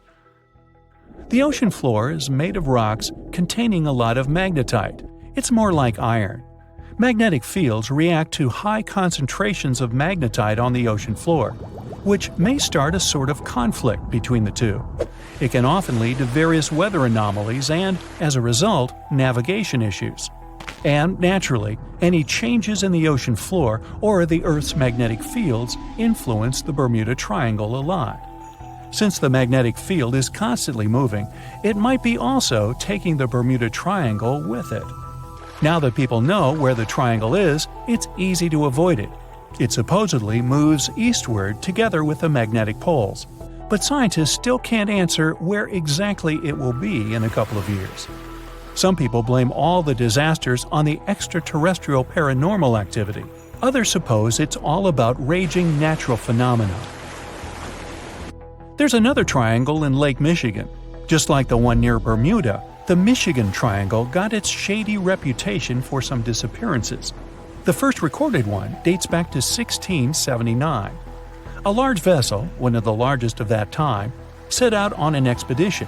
Yet, once it got in the sinister triangle, it never came back. Much later, an aircraft disappeared in this triangle. The skies are usually very clear there, but back in 1883, some people witnessed abnormal things in the area. Some claim to have seen large blocks of ice falling from the skies, and the crew even managed to save one as hard proof. Meanwhile, the Pacific Ocean mystery area is another sinister triangle. Off the south coast of Japan, not far away from Tokyo, there's a sea where plenty of ships met their doom, disappearing without a trace in these waters. They call it the Devil's Triangle. Some scientists believe the cause of anomalies is the environmental changes. Also, there's a really high concentration of methane hydrates on the bottom of the ocean in the Pacific Triangle area. You're deviating from your original course and sailing in the wrong direction. There's the Caribbean Sea near the triangle, peppered with small islands. The seafloor here isn't deep. The ship can get in shallow waters. And now the ship is stuck on a shoal, and you have no idea where you are. If this were the 21st century, the ship's captain would be able to reach the shore using GPS and other modern navigation.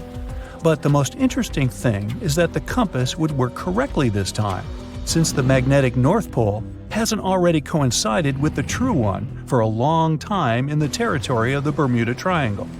The agonic line is somewhere far away from here. There are no problems with navigation now, but for some reason, this is where ships disappear. In fact, not just here. Throughout the Atlantic Ocean, there are places where many more ships were gone. The Bermuda Triangle is not even in the top 10 of such places. One of the main reasons why many ships are lost here is that one of the most popular shipping routes in the Atlantic passes through the Bermuda Triangle. And the more ships in one place, the more shipwrecks. Simple probability. Then, it just starts getting weird. Other theories say that there's a space-time rift in this region. Ships and planes fall into this rift and end up in the past or the future. But for some reason, there's not a single proof of this myth. There's no reason to think that the rift is hidden somewhere here. The base of an extraterrestrial civilization is located in the Bermuda Triangle. Visitors from other galaxies steal sea vessels along with the crew, so no one finds the wreckage of the ships. This is also a popular myth that has no scientific justification. The Kraken lives somewhere in the triangle. It's a huge squid that sinks ships and also is a legend that sailors tell each other. However, gigantic squids live in the depths of the ocean. They can grow to the size of half a train car, but no cases have ever been recorded where they sunk a large vessel. And in the area of the Bermuda Triangle, they have never ever been seen. People in the past didn't know about the existence of these creatures, so when they saw them for the first time, they described them as huge, terrible monsters. Giant squids are some of the most elusive creatures on Earth, and scientists had to use sonar equipment to find them. They don't like to leave the dark depths and are likely to be afraid of the sound of any ship. So, that should squash the squid as a suspect. That's it for today. So hey, if you pacified your curiosity, then give the video a like and share it with your friends. Or if you want more, just click on these videos and stay on the bright side.